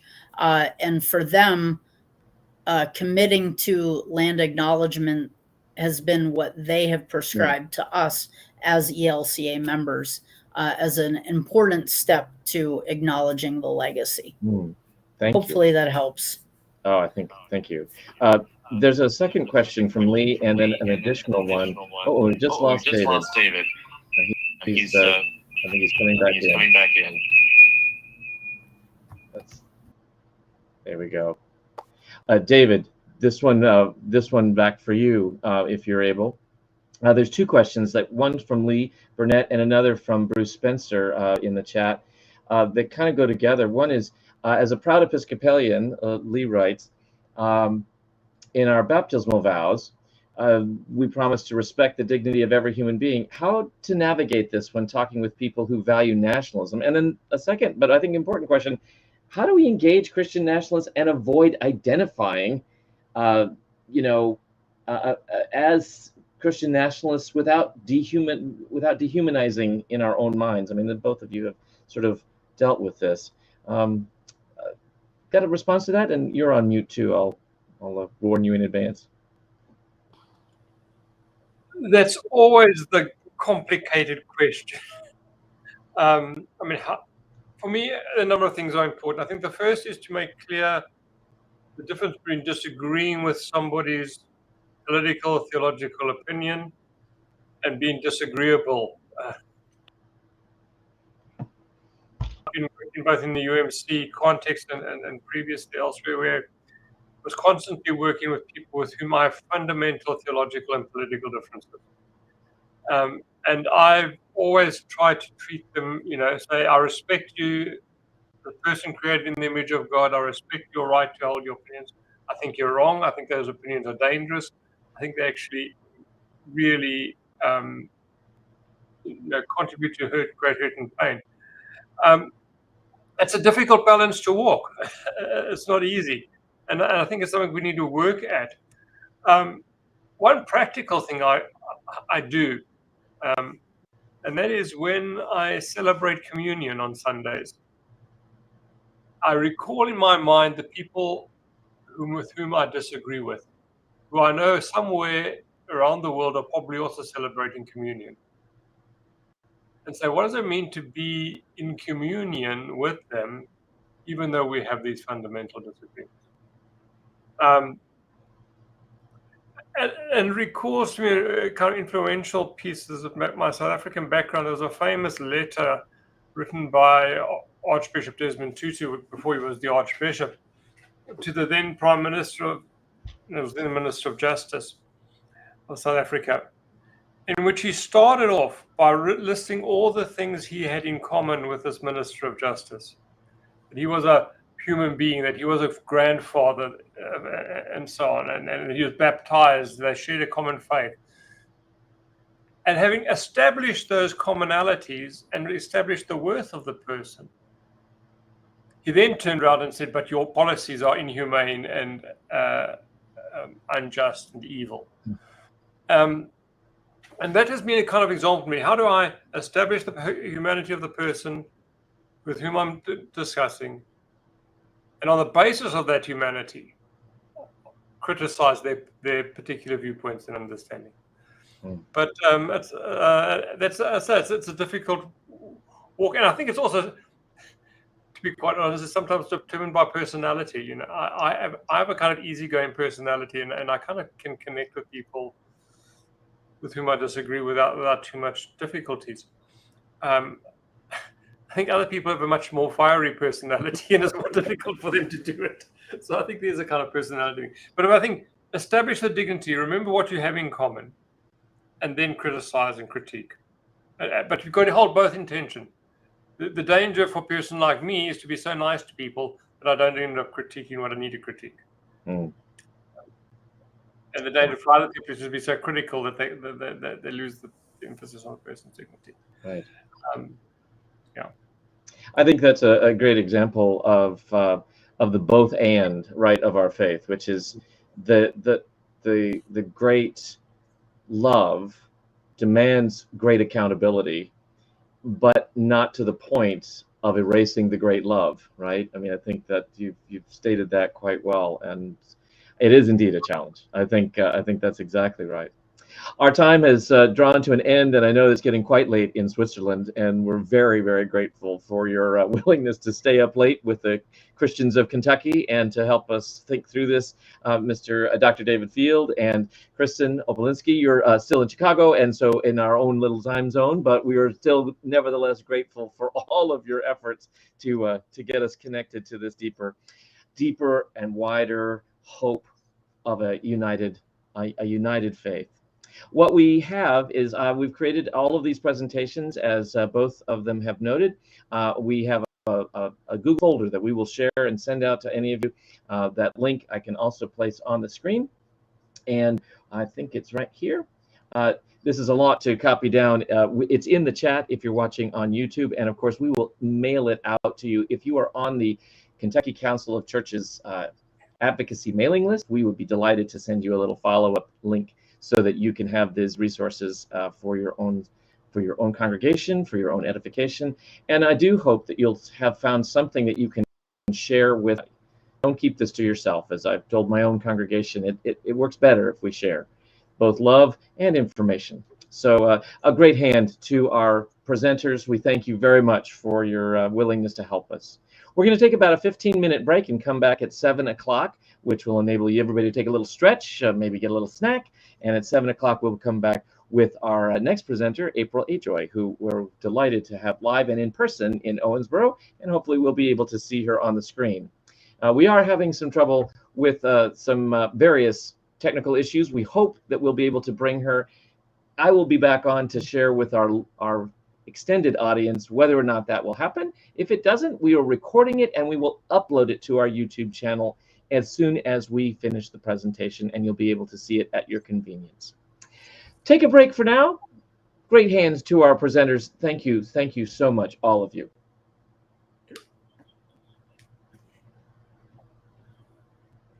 It's a great pleasure to have you in our space. For all of you who are watching, like I say, we'll take a little break for right now and hope that you can join us soon.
If you're just joining us, you're watching the Kentucky Council of Churches special presentation on confronting Christian nationalism. And at 7 o'clock, just a few more minutes, we'll be returning live to our live site at Owensboro, Kentucky at St. John's United Methodist Church. So we've got a few more minutes.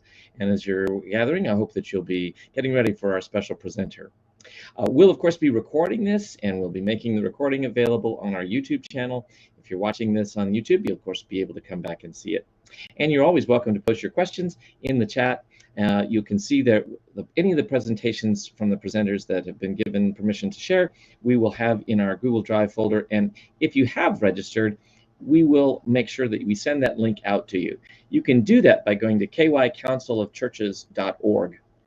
kycouncilofchurches.org is the website, and we would love to have you also sign in and be on our Facebook page. We'll try to cross-post this there, and certainly a link to both the video and to the presentations on our Facebook page, which is facebook.com, KY Council of Churches.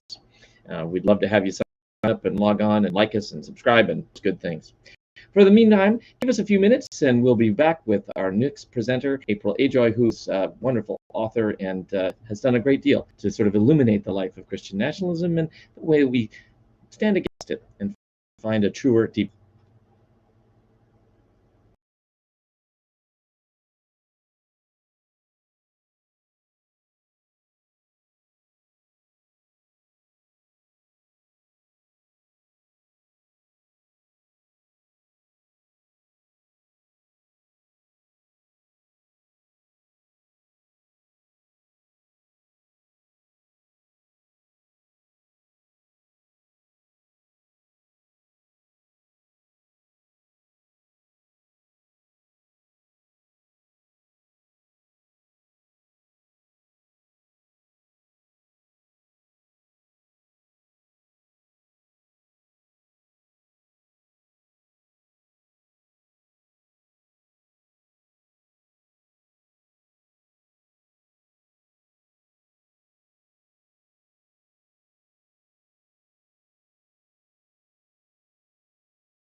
Welcome back. We're glad to be with you as the Kentucky Council of Churches presents Confronting Christian Nationalism in conjunction with the West Virginia Council of Churches through a generous grant of theirs. We're very glad that you were able to join us and hope that you're sticking with us as we enter into our next bit of our program. Our third speaker tonight is April Ajoy, who is a noted author, podcaster. She's has a media influencer, but she certainly has had a long journey in Christian nationalism and found her way out through and has written a good book about this, all of which she's going to tell us about as we gather. And so, as we're waiting, we're adding to the stream our live and Reverend Todd Smith is getting ready to welcome everyone, and we're hoping that everything will be well. While we do that, I just invite you to like our Facebook page, like the Facebook, YouTube channel, all of those good things. We certainly will be adding any resources that we have from today's presentation to those channels. And you're always welcome to join us at kycouncilofchurches.org, which is the council's website. As a reminder, we're a little under construction on that site, but you can still sign up for alerts and be on our mailing list, and we would love that. We particularly have just started a new Facebook page. We had to revise our old one. So if you haven't signed up for that, it would be great if you would go to facebook.com/KY Council of Churches and join us for all the events that will be forthcoming and the other ways that we might be together as a unified church, as those working together for Christian unity. I'm going to turn this over to Todd, who's beginning his lecture now.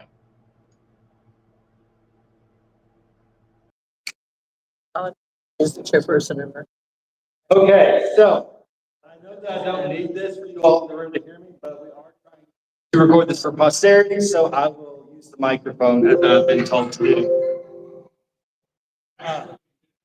Okay, well, I appreciate that then. It is my joy and privilege and honor to get to serve you as the chair of your Justice and Advocacy Commission for the Kentucky Council of Churches. And it is also a great honor of mine to introduce our last speaker for the evening. April Ajoy is the author of Star Spangled Jesus, Leaving Christian Nationalism and Finding a True Faith. She is also a content creator and a podcast host who uses humor to shine light on harmful, toxic, and sometimes just weird traits of American evangelicalism. After growing up an evangelist kid, entrenched in Christian nationalism and working in conservative Christian media, she saw the harm caused firsthand. She used her platform to expose the dangers of Christian nationalism while promoting a more inclusive faith. April has been featured on BuzzFeed, CNN, Newsweek, and more. She's been married to Beecher for 10 years, and they have 2 daughters together. And personally, I will say that the Tim and April show twice a week, every week, is one of the highlights of my week. So it is my honor and privilege to invite to the stage at this time, April Ajoy. Thank you. It's an honor to be here. We drove up today because we actually live in Lexington, so not too far. Again, so I love that there is a group of churches in Kentucky that I'm going to be a little bit different than your first 2 presenters, not only because I'm in the flesh, but also because my presentation is less academic, although there is some of that, but it's very personal for me because I used to be a Christian nationalist, but before I get into that, let me tell you about me now. As Todd mentioned, I have Star Spangled Jesus, which is all about what I'm going to tell several stories in this little talk, but there are way more stories in the book. Funny and weird, horrifying, and all of the above. My spouse Beecher is actually here with me, right there, Beecher, and you already introduced everything else. But as far as the content side, I ended up getting the book deal because in 2020 I downloaded TikTok when we were all in quarantine through work mainly, And I started making really goofy, funny videos. And I made one video in May of 2020 that basically said that when you're a Christian who doesn't like Trump, you get kicked out of the club. And it went really viral. And I was more shocked at how many comments were from people who said, oh my gosh, I thought I was the one. And that's when I realized there was this need. So most people online know me as one of these. Oh, sorry. You keep it. One more. Like this. I do skits and skits. I have youth group, a youth pastor character. I reenact cringy Christian nationalist videos, pastor's wives, the evangelicals in July up there. I contrast evangelicals in June, where they're suddenly very anti-pride. That's the worst sin you could ever commit. And as soon as July 1st hits, it's an umbrella, speech, and America, suddenly Christ. So I tackle Christian nationalism from a humorous perspective because otherwise we would just all cry about it. It's really scary. But there's also a lot of hypocrisy that honestly mechanism is. So you can go to the next. So what is Christian nationalism? I know we just spent 2 hours of people talking about this, but I want to tell you my definition from someone who lived it. So on a very basic level, it is the conflation of one's faith with a political ideology. And then on a larger level, it is the belief that America was founded as a Christian nation, that God has supernaturally blessed America, and that Christians should do whatever it takes to take the country back for God so that He will continue to bless them. And this belief, we're seeing it in real time today. We're to implement policy and laws that support their worldview, and it's not a Christian worldview, and they would say it's a Christian worldview, but it is a very narrow interpretation of scripture. Very fundamentalist, very more traditional and conservative. We're seeing that in all the anti-queer laws, book bans, abortion and IVF bans, and then Project 2025 is basically one giant Christian national playbook that is happening. And I want to emphasize too, most people who are Christian nationalists today don't think they're Christian nationalists. They think they're just being good Christians because it's built into the belief system, and especially if you're born into it, there's a lot of indoctrination. And like I genuinely believed that I was in a war between good and evil. That we were on the right side of good, and everybody else was on the side of bad. Go, one more. And this is a great example. So I actually stole this from Barbara. From 10 Young's, the Ark Encounter in Kentucky. How many of y'all have been there? It's like indoctrination station. So we went there last summer. Another podcast invited a teacher to go to tell our thoughts. We had a lot, but we went to it was like a talk that Ken Ham gave the day that we were there. I guess he does them almost every day. But this was one of the graphics that he had up in his talk, and I think it really explains Christian nationalism really well because it's very binary. You have God's word versus man's word. There's a Christian worldview versus a satanic worldview. Basically, everything else, regardless of beliefs or ideology, is put into the secular camp, and they're kind of treated equally, and by equally, it's completely disregarded. And then you have God's word, and you can see in this, there's Christian marriage, which they're not talking about polygamy, which is, or down and all. Very, one man, one woman, all heard that. Sanctity of life, not talking about immigrant lives. There's a lot that go. One race, the people say we don't see color, we're all one human race, all actively voting. Policy that would actually combat racism. So I just thought this was very good side by side. Man's words, racism. I don't know. So, as I mentioned, I was a former Christian nationalist, but I didn't know it. I was raised a preacher's kid. My dad was a traveling evangelist. So me and my two brothers, my mom and my dad, we traveled all over the world to homeschool with like Bob Jones and a backpack Christian curriculum. And by the time I was 18, I went to over 30 countries. My dad would preach at stadiums, at churches and conferences, and me, my brothers, and my mom would all sing before he would preach. So huge family affair. But we were really focused on spreading the gospel. And it's like really complicated when I look back at my life, because it's very Christian nationalist. There's also a lot of really good things that we did. We did medical tents, and we offered free healthcare in Africa, and we started orphanages. And so I think when you're in that world, you see enough good works that you can justify everything else. It keeps you in it, it keeps you blind to harm that's being caused because you're seeing good. You're doing good. You convince yourself that what you're doing is of God. And any detractors, people that are saying you're causing harm, miss it as us to say. So I got my bachelor's in broadcast journalism at Baptist University, and then I went on to get my master's in journalism from Regent University because I wanted to go on Fox News. That's genuinely my dream. I met my spouse there, actually, at Regent. And then later, I actually became a TV producer for a Christian broadcasting network, which is also Fox. So if you've ever watched 700 Club, you may have seen some of my pieces that aired.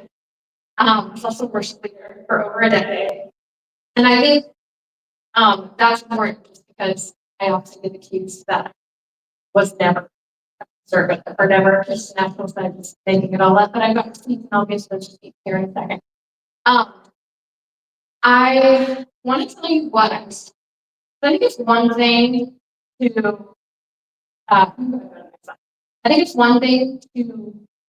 tell you what Christian nationalism is and do it from an academic perspective. And it's another thing, like what goes on in your mind when you're living it. So again, I was homeschooled. I maybe one of the few people in the world that's experienced every type of schooling. I was homeschooled, private schools, and public schools. I was taught a very whitewashed history, and I think you could argue that a lot of American history is whitewashed anyway, but especially Christian homeschooling. We were taught that American exceptionalism, that God supernaturally had his hand in the founding of our nation, and then also supernaturally provided us all these miracles in all of our wars, and all the bad guys, and everybody was bad except for us. And it's important that you keep that narrative too, because if you believe that God is good, God had his hand in founding America, then America has to also be good always. So that's why you see this rewriting of, the genocide of indigenous people. They will really be blessed then because we brought them Jesus. Now their souls are saved. And it's really twisting of just what actually happened, because you have to do that. If you believe God is good, then America is. And we're seeing that in real time right now. This war on education, the war on critical race theory or woke ideology. Those are all an attempt to keep the narrative safe. Another thing that we were taught were tragedies strike. So if God supernaturally blessed America, when bad things happen, 9/11 or Hurricane Katrina, we blame that on liberals and feminist people and gay people, other sinners who are not righteous, who have led America down a immoral path. You saw John Hagee, this pastor in San Antonio, he blamed the Pride Parade for Hurricane Katrina. Jerry Falwell went on 700 Club about Robertson and blamed 9/11 on the ACLU and abortionists and gay people. I mean, he listed a whole bunch of them. But he later apologized. And so the way that you combat all these godless people who are suddenly allowing bad things to happen to our nation is you then have to say, well, look, God, we're making all of these laws that are for you. We are banning abortion, we're banning gay marriage, we are doing all of the, and granted, notice it's never the sin of gluttony, or it's never the sin of, inhospitality or taking care of, refusing to take care of the poor or widow or orphan. Always these culture war issues, because those are easier to rally people around when you can paint an enemy. Another thing that's important, as I mentioned earlier, is dominionism or second landing, which is this idea that God will come back, he will return until Christians have influenced all sects of society or the world. So there's we believe we were doing it because it was the right thing, but there's also a little bit of selfishness involved because we wanted to come back. So it's kind of like, well, we need to do all this work so that Jesus can get raptured. And I genuinely believed that it was my job to save souls. Me and my brothers, I remember being like 4 or 5, and we would argue when we would go to restaurants over whose turn it was to witness to the waitress. And we used witness for proselytizing. That was our turn. Like my dad, he would give soul winning seminars where he would teach people how to win souls. And he also was really a good salesperson. So he would literally give people techniques on how to make people like you so that they would like your Jesus. And which it worked. I mean, my dad's a very likable person in general. But when we genuinely believe that if you come in contact with somebody, and I do not believe this, and if I do not tell them about Jesus, and then later that day they die, or they died without ever about Jesus, that their blood would be on my hands. And so there was a lot of guilt around not witnessing, because when I was younger, you just do what your parents do, and it was the most normal thing in the world. But then as I got more preteen and teenager, I realized, well, this wasn't really cool. It wasn't like socially acceptable thing to do. So I started not witnessing some just because like the right thing in the moment, and then I was just so guilty, and then I would beg God to pray for that or someone else to come along. Also, we believe that Democrats persecuted Christians.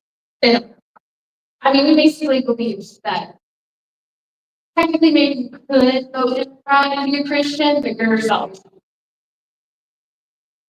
Truly. So true Christians vote Republican. We also believe in the rapture, that at any point God made us either start or stop the end times. Vote for this, vote for Donald Trump because Joe Biden is elected. He's going to bring on the Antichrist. Or I heard Obama was the Antichrist. I don't know if anyone knows. Oh, that was the big rumor going around my church. And then there's also built into this identity almost a desire to be persecuted, because Jesus talks about the world being like me. And so almost like the stamp of being a good Christian was being taken. And you see that a lot today. You see a lot of talking head right-wing Christians that when they get persecuted, really speak no account. But any type of accountability, or if someone calls you bigot, or someone says like, hey, you're hurting other people, or someone says, hey, we don't want you to speak here because you're causing a lot of harm, or you're breaking COVID protocols or whatever, then suddenly they're persecuting me for my faith. And that works all the time. They do that all the time. It's a way to skirt all accountability. You're seeing that right now. Sean Boyd, who is a worship leader out of, I think he originated out of Bethel. He did those worship protests during COVID because they framed all the COVID lockdowns as Christian persecution, as saying you can't tell the church not to shut down because that's Christian persecution. He have no mind for the people who were dying, like the millions of people who were dying from that. But he right now he's being in hot water for some misusing financial ministry stuff. He's already posting out there how it's Christian. So it literally happens all the time. Now this next one is important because foreshadowing, this is part of my major call later. And guess why? But I was taught that character mattered in the present, that we as Christians wanted good, moral Christian men to be presidents of the United States. Because I was a child of the 90s, and I remember Bill Clinton, and that's what I would say. And like my dad and all his pastor friends would say, it's thrilled to me that Democrats were backed because they were okay with Bill Clinton lying to his wife, but Republicans were good because Bill Clinton lied to his wife, lied to the American people. And Republicans are hold them accountable. Republicans are moral majority. We are righteous. So I'll come back to it later. So let me go back to my personal. You can go to that. My own Christian national. I can go. So I don't know if y'all remember MySpace. But when I was in high school, MySpace was a big thing before Facebook. And so I made a MySpace group called I'm a Christian, therefore I'm a Republican. And I got all of my friends and family to join it. And like, I just kind of tongue in cheek, 100% believed it. Around the same time, I had a journal. It was really going to be kind of like my first book that I was writing, or I thought it was going to be my first book. But it was where I was writing all my political thoughts, and I titled it, When Life Gives You Lemons, Throw Them Out of the Book. I also campaigned for GOP candidates for Learning in American Christian. When I was 19, I wrote a book called A Dying Breed, and this is an actual quote from the book. My dad sold this at some of the meetings. I have a passion for my generation to be free of this liberal brainwash. And I included chapters that railed against gay agenda, ACLU, nice. Yeah, can't have that. You can go there. And also, you can, in the picture, that is our American State bus. It's hard to read, but there is giant signs on all sides of the bus that American State Jesus, they're on a national caravan. My dad wrote a book called American State Jesus, and on the cover, he had a prophetic warning that said, unless America defines for God, Christ, that God was the failed protection on our nation, and that we would experience bloodshed. So we were going around trying to get everyone to say Jesus, putting an open letter to President George Bush at the time. But I fully believed it. Like I was all in. So I actually wrote a song, also called American State Jesus. And when my dad went on the Jim Baker show to talk about his book, I also went on the Jim Baker show to sing my song that I wrote, my nationalist song. And so I bring this up for all the conservatives out there, and there's a lot who say, you're just lying, we're never Christian. We're never Christian. I just say, here's me singing on the Jim Baker show.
It was like 2006, and the sun was fresh out of the shower, like hard look. So thankfully, in my politics, the answer style has changed since then. No, next one. So let me talk about how I changed. That picture is of me and my brother at a Jesus market. It's beautiful.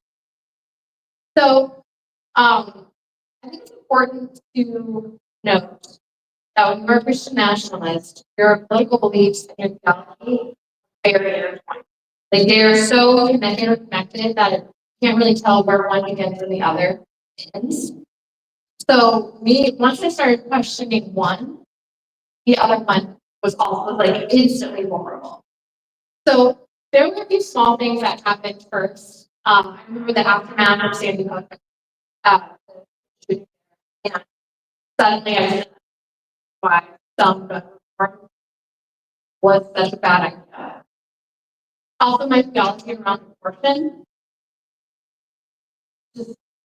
I remember I had a conversation with some friends when we got passionate pro-life booth at a festival when we were in college and handed out these rubber fetuses, which I feel like went against what their mission was because they looked creepy. But I remember we actually had a conversation like, well, what would you do if you found out you were pregnant?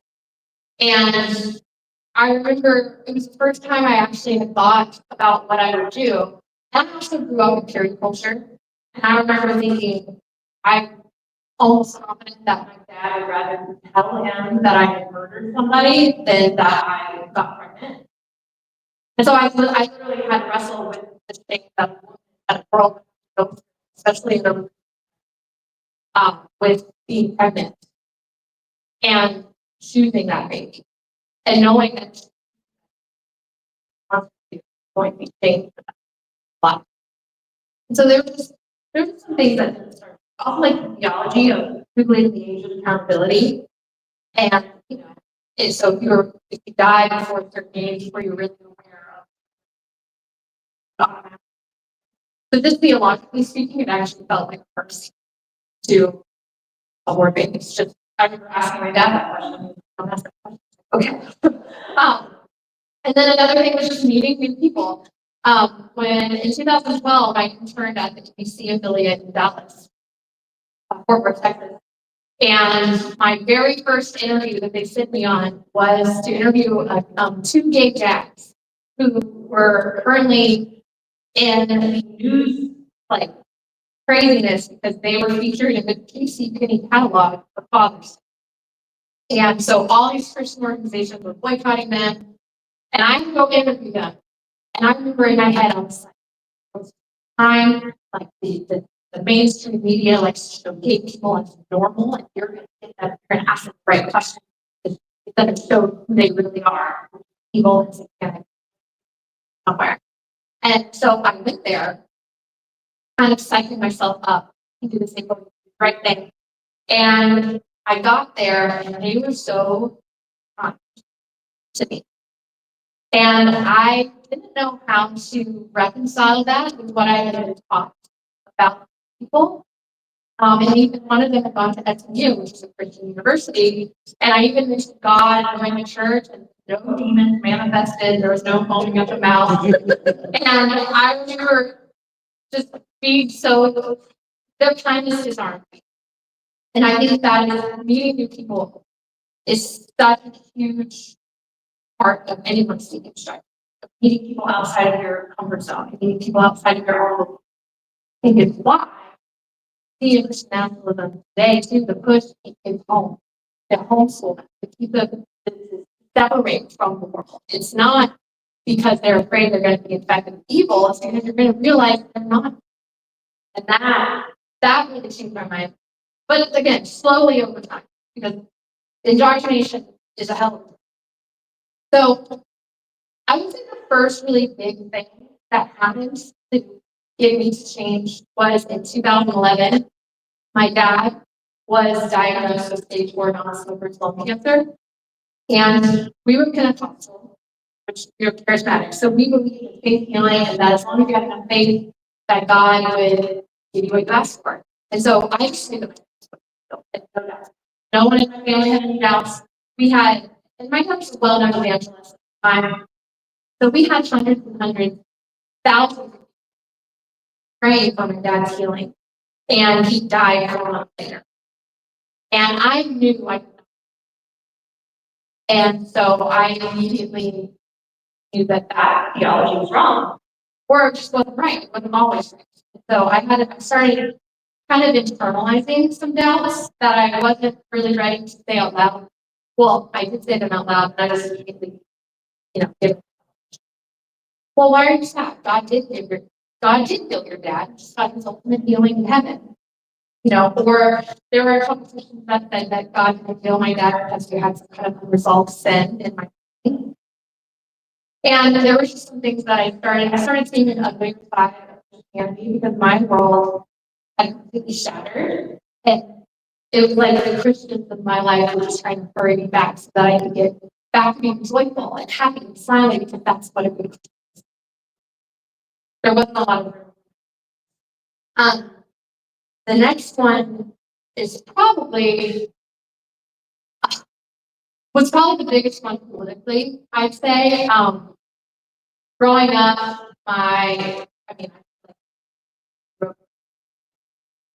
homophobia is built into the belief system. And I remember I was probably 8 or 9, we went to the restaurant, and we had a waiter who came up and took our drink order, and he was very flamboyant. I didn't I was a kid, but I ended up had a higher pitched voice than most men I'd seen. And my dad, my mom said, okay, you gotta go. And said, you gotta get yourself leaving. And I asked why. And I remember my dad said, well, that man's a homosexual. And I didn't really know what that was, but I thought that was very, very bad. It's enough to not want one of his man serve his food. And so we got up and left. And I remember I turned back to look at the man, and I made eye contact with him. And even though I was so young, it's a poor memory for me. He looked so broken and hurt. And I didn't quite understand the theology yet to know, I hadn't been taught to hate him yet, and my heart was telling me what we were doing. I was a kid, and my dad held him as far as I was concerned. So we just went with it. So then over time, I started developing that same hatred. Although we called it love the sin, love the sinner, hate the sin, right? We convinced ourselves it was a form of tough love. It was speaking truth in love, but really. So in 2015, Beach and I were married for about a year. And it was about a month after the Supreme Court ruled in favor of gay marriage. One of my brothers, who grew up in that same house with me, came out as gay. And I was the first person he had told.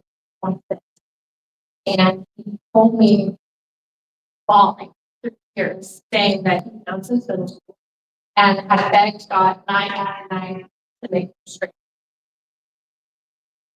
So he was convinced that God loved him, and he didn't. Why? He was terrified. I'm just terrified. And for me, every single homophobic thing I've never said, it was a lie, kind of flashed through my mind. And I felt shame and guilt.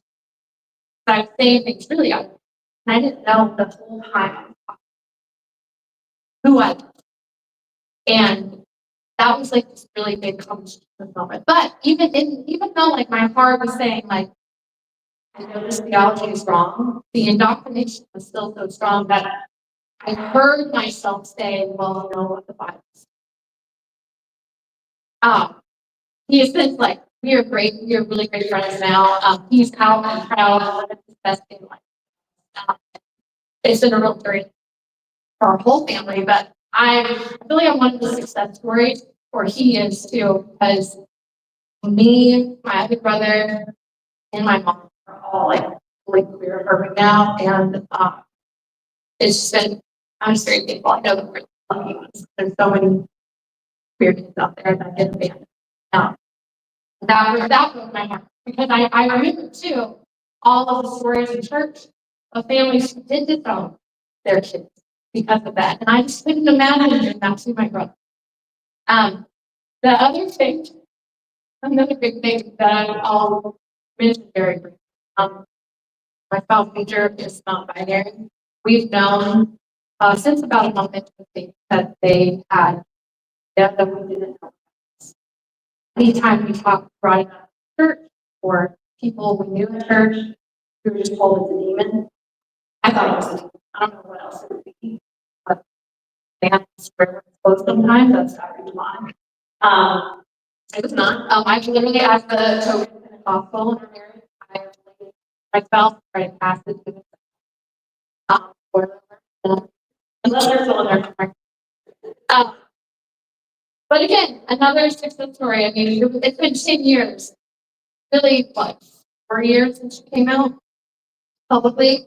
And our marriage has never been better. And I do think them coming out helped me to be more authentic myself, to find out who I really am, to celebrate the diversity.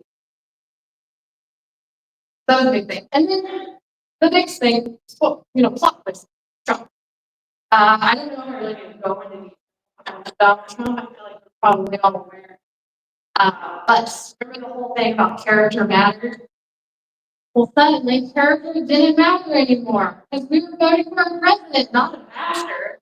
And I was like, wait a minute, that is not what y'all said in the 90s, or pretty much my entire life, or really since the Mormon majority in the 70s.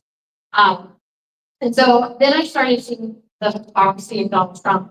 So in my head, I just thought, okay, I know y'all are wrong about Trump. And if y'all are wrong about Trump, what else have you taught me that is false? And so that kind of pulled the string. And then everything like that. So to get through some, I'm going to teach you some things to look for in the wild. This is how to spot Christian nationalism just out in the world, because no one's going to come out and say, I'm a Christian nationalist. I mean, okay, that's not. Some people, there are books about pro-Christian nationalism. There are some people who are very excited to say they're Christian nationalists. There's books about the importance of Christian nationalism. So there are those. I would say they're probably in the minority of most Christian nationalists. Most people are going to say, well, so say, here we stand for biblical truth. That is often a dogma. Nationalism. Same thing is, we're not going to tell you to vote for. We're just going to tell you to vote for biblical values. That's also dogma. Because we know they don't actually mean biblical values, because there are so many different types of values in the Bible. What they're talking about is conservative politics. True Christians will vote for Lincoln. How many people heard that? True Christians will vote for Donald Trump. I remember a lady from my church. I was, quote, according to the will of God, because I did not vote for Donald Trump. Another thing is with American flags, patriotic tunes in church. And here's the thing, a lot of Christian nationalism isn't necessarily insidious.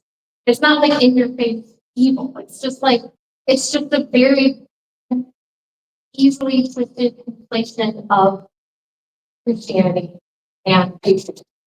Where patriotism is bad, and Christianity is the combination that makes it bad. And it's sometimes it's just so subtle. And I think that's why we're in such a horrible place that we are today, because Christian nationalism is so deeply rooted in American evangelicalism today that most people don't realize.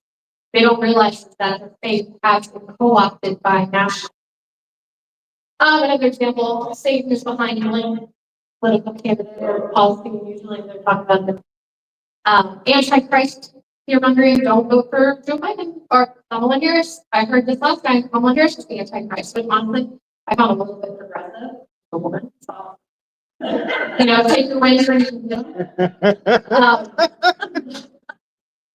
and then excitement about wars in the Middle East, because the biblical end times. I don't know about you, but I've seen a lot of conservative Christians that are always thinking about what's happening in Israel because of what that means for biblical prophecy. And then this is my last one. These are just some practical steps that I think are helpful in stopping Christian nationalism. One is to understand the mindset I kind of talked about here, but I don't think demonizing Christian nationalism is helpful, especially when most of them really think they're doing good. They think they're on the good side. And I think it's best to appeal to their goodness. And listen, I know you want a baby rich from our mother's arms, regardless.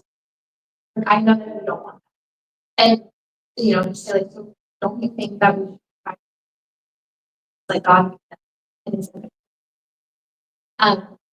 Other thing is to separate. This is a little harder, but separating Christian nationalism and regular evangelicalism, there's a lot of overlap. But I like to explain the difference is holding beliefs versus working beliefs. So you can technically hold the beliefs of a Christian nationalist, or like you can be conservative without being a Christian nationalist by saying like, I'm not going to do that because that goes against my beliefs. When it becomes nationalism, it's when you say, you're not allowed to do that because it goes against my beliefs. So like making that distinction, I think is helpful for a lot of people. And then if you are talking to someone who perpetuates nationalism some way, they probably don't realize. I found the best way to get them to start thinking on their own. So that's what you want them to do. You want them to think on their own. You want them to start having original thoughts that aren't spoon-fed to them from the pulpit or from Fox News. So you just ask them questions. You get them to explain their position. Because there's a lot of cognitive dissonance. Like the fact that I was pro-life and pro-death, and those went together. And I was thinking things together. But when someone asked me how I justified that, I figured out some talking points, but it's stuck with me in my head. Like, that doesn't really make sense. And then I would say, when you see it in the wild, just speak up. I think the time for peacefully being quiet is probably from this. These are definitely experiences, but I think we can find ways to remind Christian nationalists that they're contradict the teachings of Jesus. I found the teachings of Jesus to be the biggest kryptonite to Christian nationalists, especially to those who have somehow convinced themselves that their Christian nationalism is false. And then when you show them, that what you see, they're going to get defensive, but if you think you're going to plant seeds. I feel like I'm like a reverse missionary now. When I used to go and witness to secular people and try to convert them, that's what I'm doing now with Christian nationalists. And they trained me. So I feel like I'm good. As a speak the language. So anyway, I do think though the good news, I do want to end off good news because for your time, is that I genuinely believe everything that we're seeing right now. Like there was a time where we were celebrating, we were trying to grow, and I probably would have celebrated what's happening now. I don't hopefully not like what's happening now is awful, but I was in it, and I really believe that I'm changing. Thank you.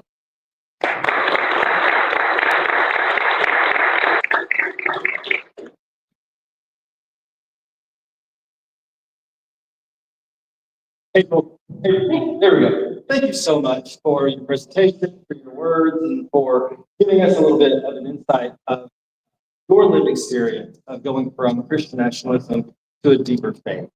I'm going to ask the first question because I have the microphone and I get to do that. So I'm curious, when you think about this journey that you've made from being a Christian nationalist to having the faith you have now, who are some people in your story that kind of helped you along the journey? And what were some of the influences that they had in your life that allowed you to make that journey in a way that didn't do harm to yourself?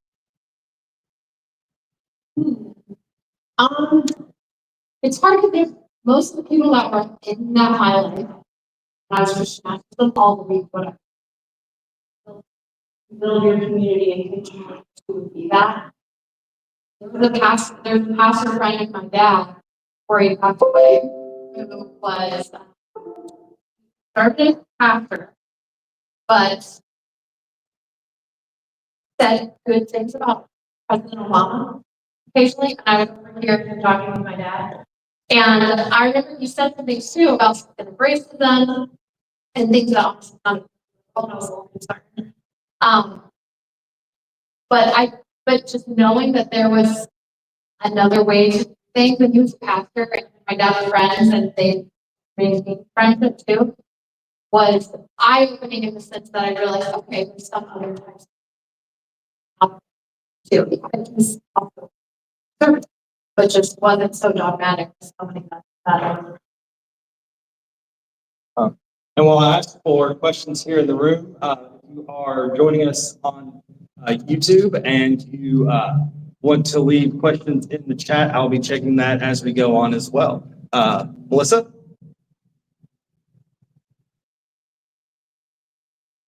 yourself. Must be hard sometimes to do that. But one question, if I followed your journey correctly, your father passed away before you made this change in your life. Do you think you would have been able to make it if he had lived to see you do?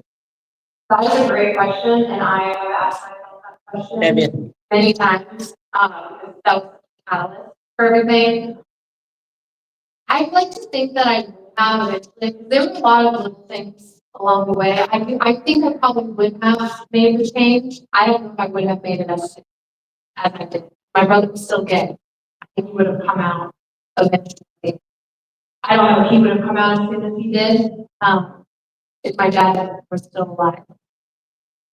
But that is a really great question. I'd like to think that I still would have in the same timeline, but I don't. I just wonder how many young people are under the influence of a dynamic parent that would love to find a different way, but don't. Yeah. No, I know that's a really great question. I was my dad was like God figure. He heard from God, so I took his word. I don't know. This is the actual answer. I appreciate that Melissa has given you a question to take to your therapist. Yeah, I already had it approved. I still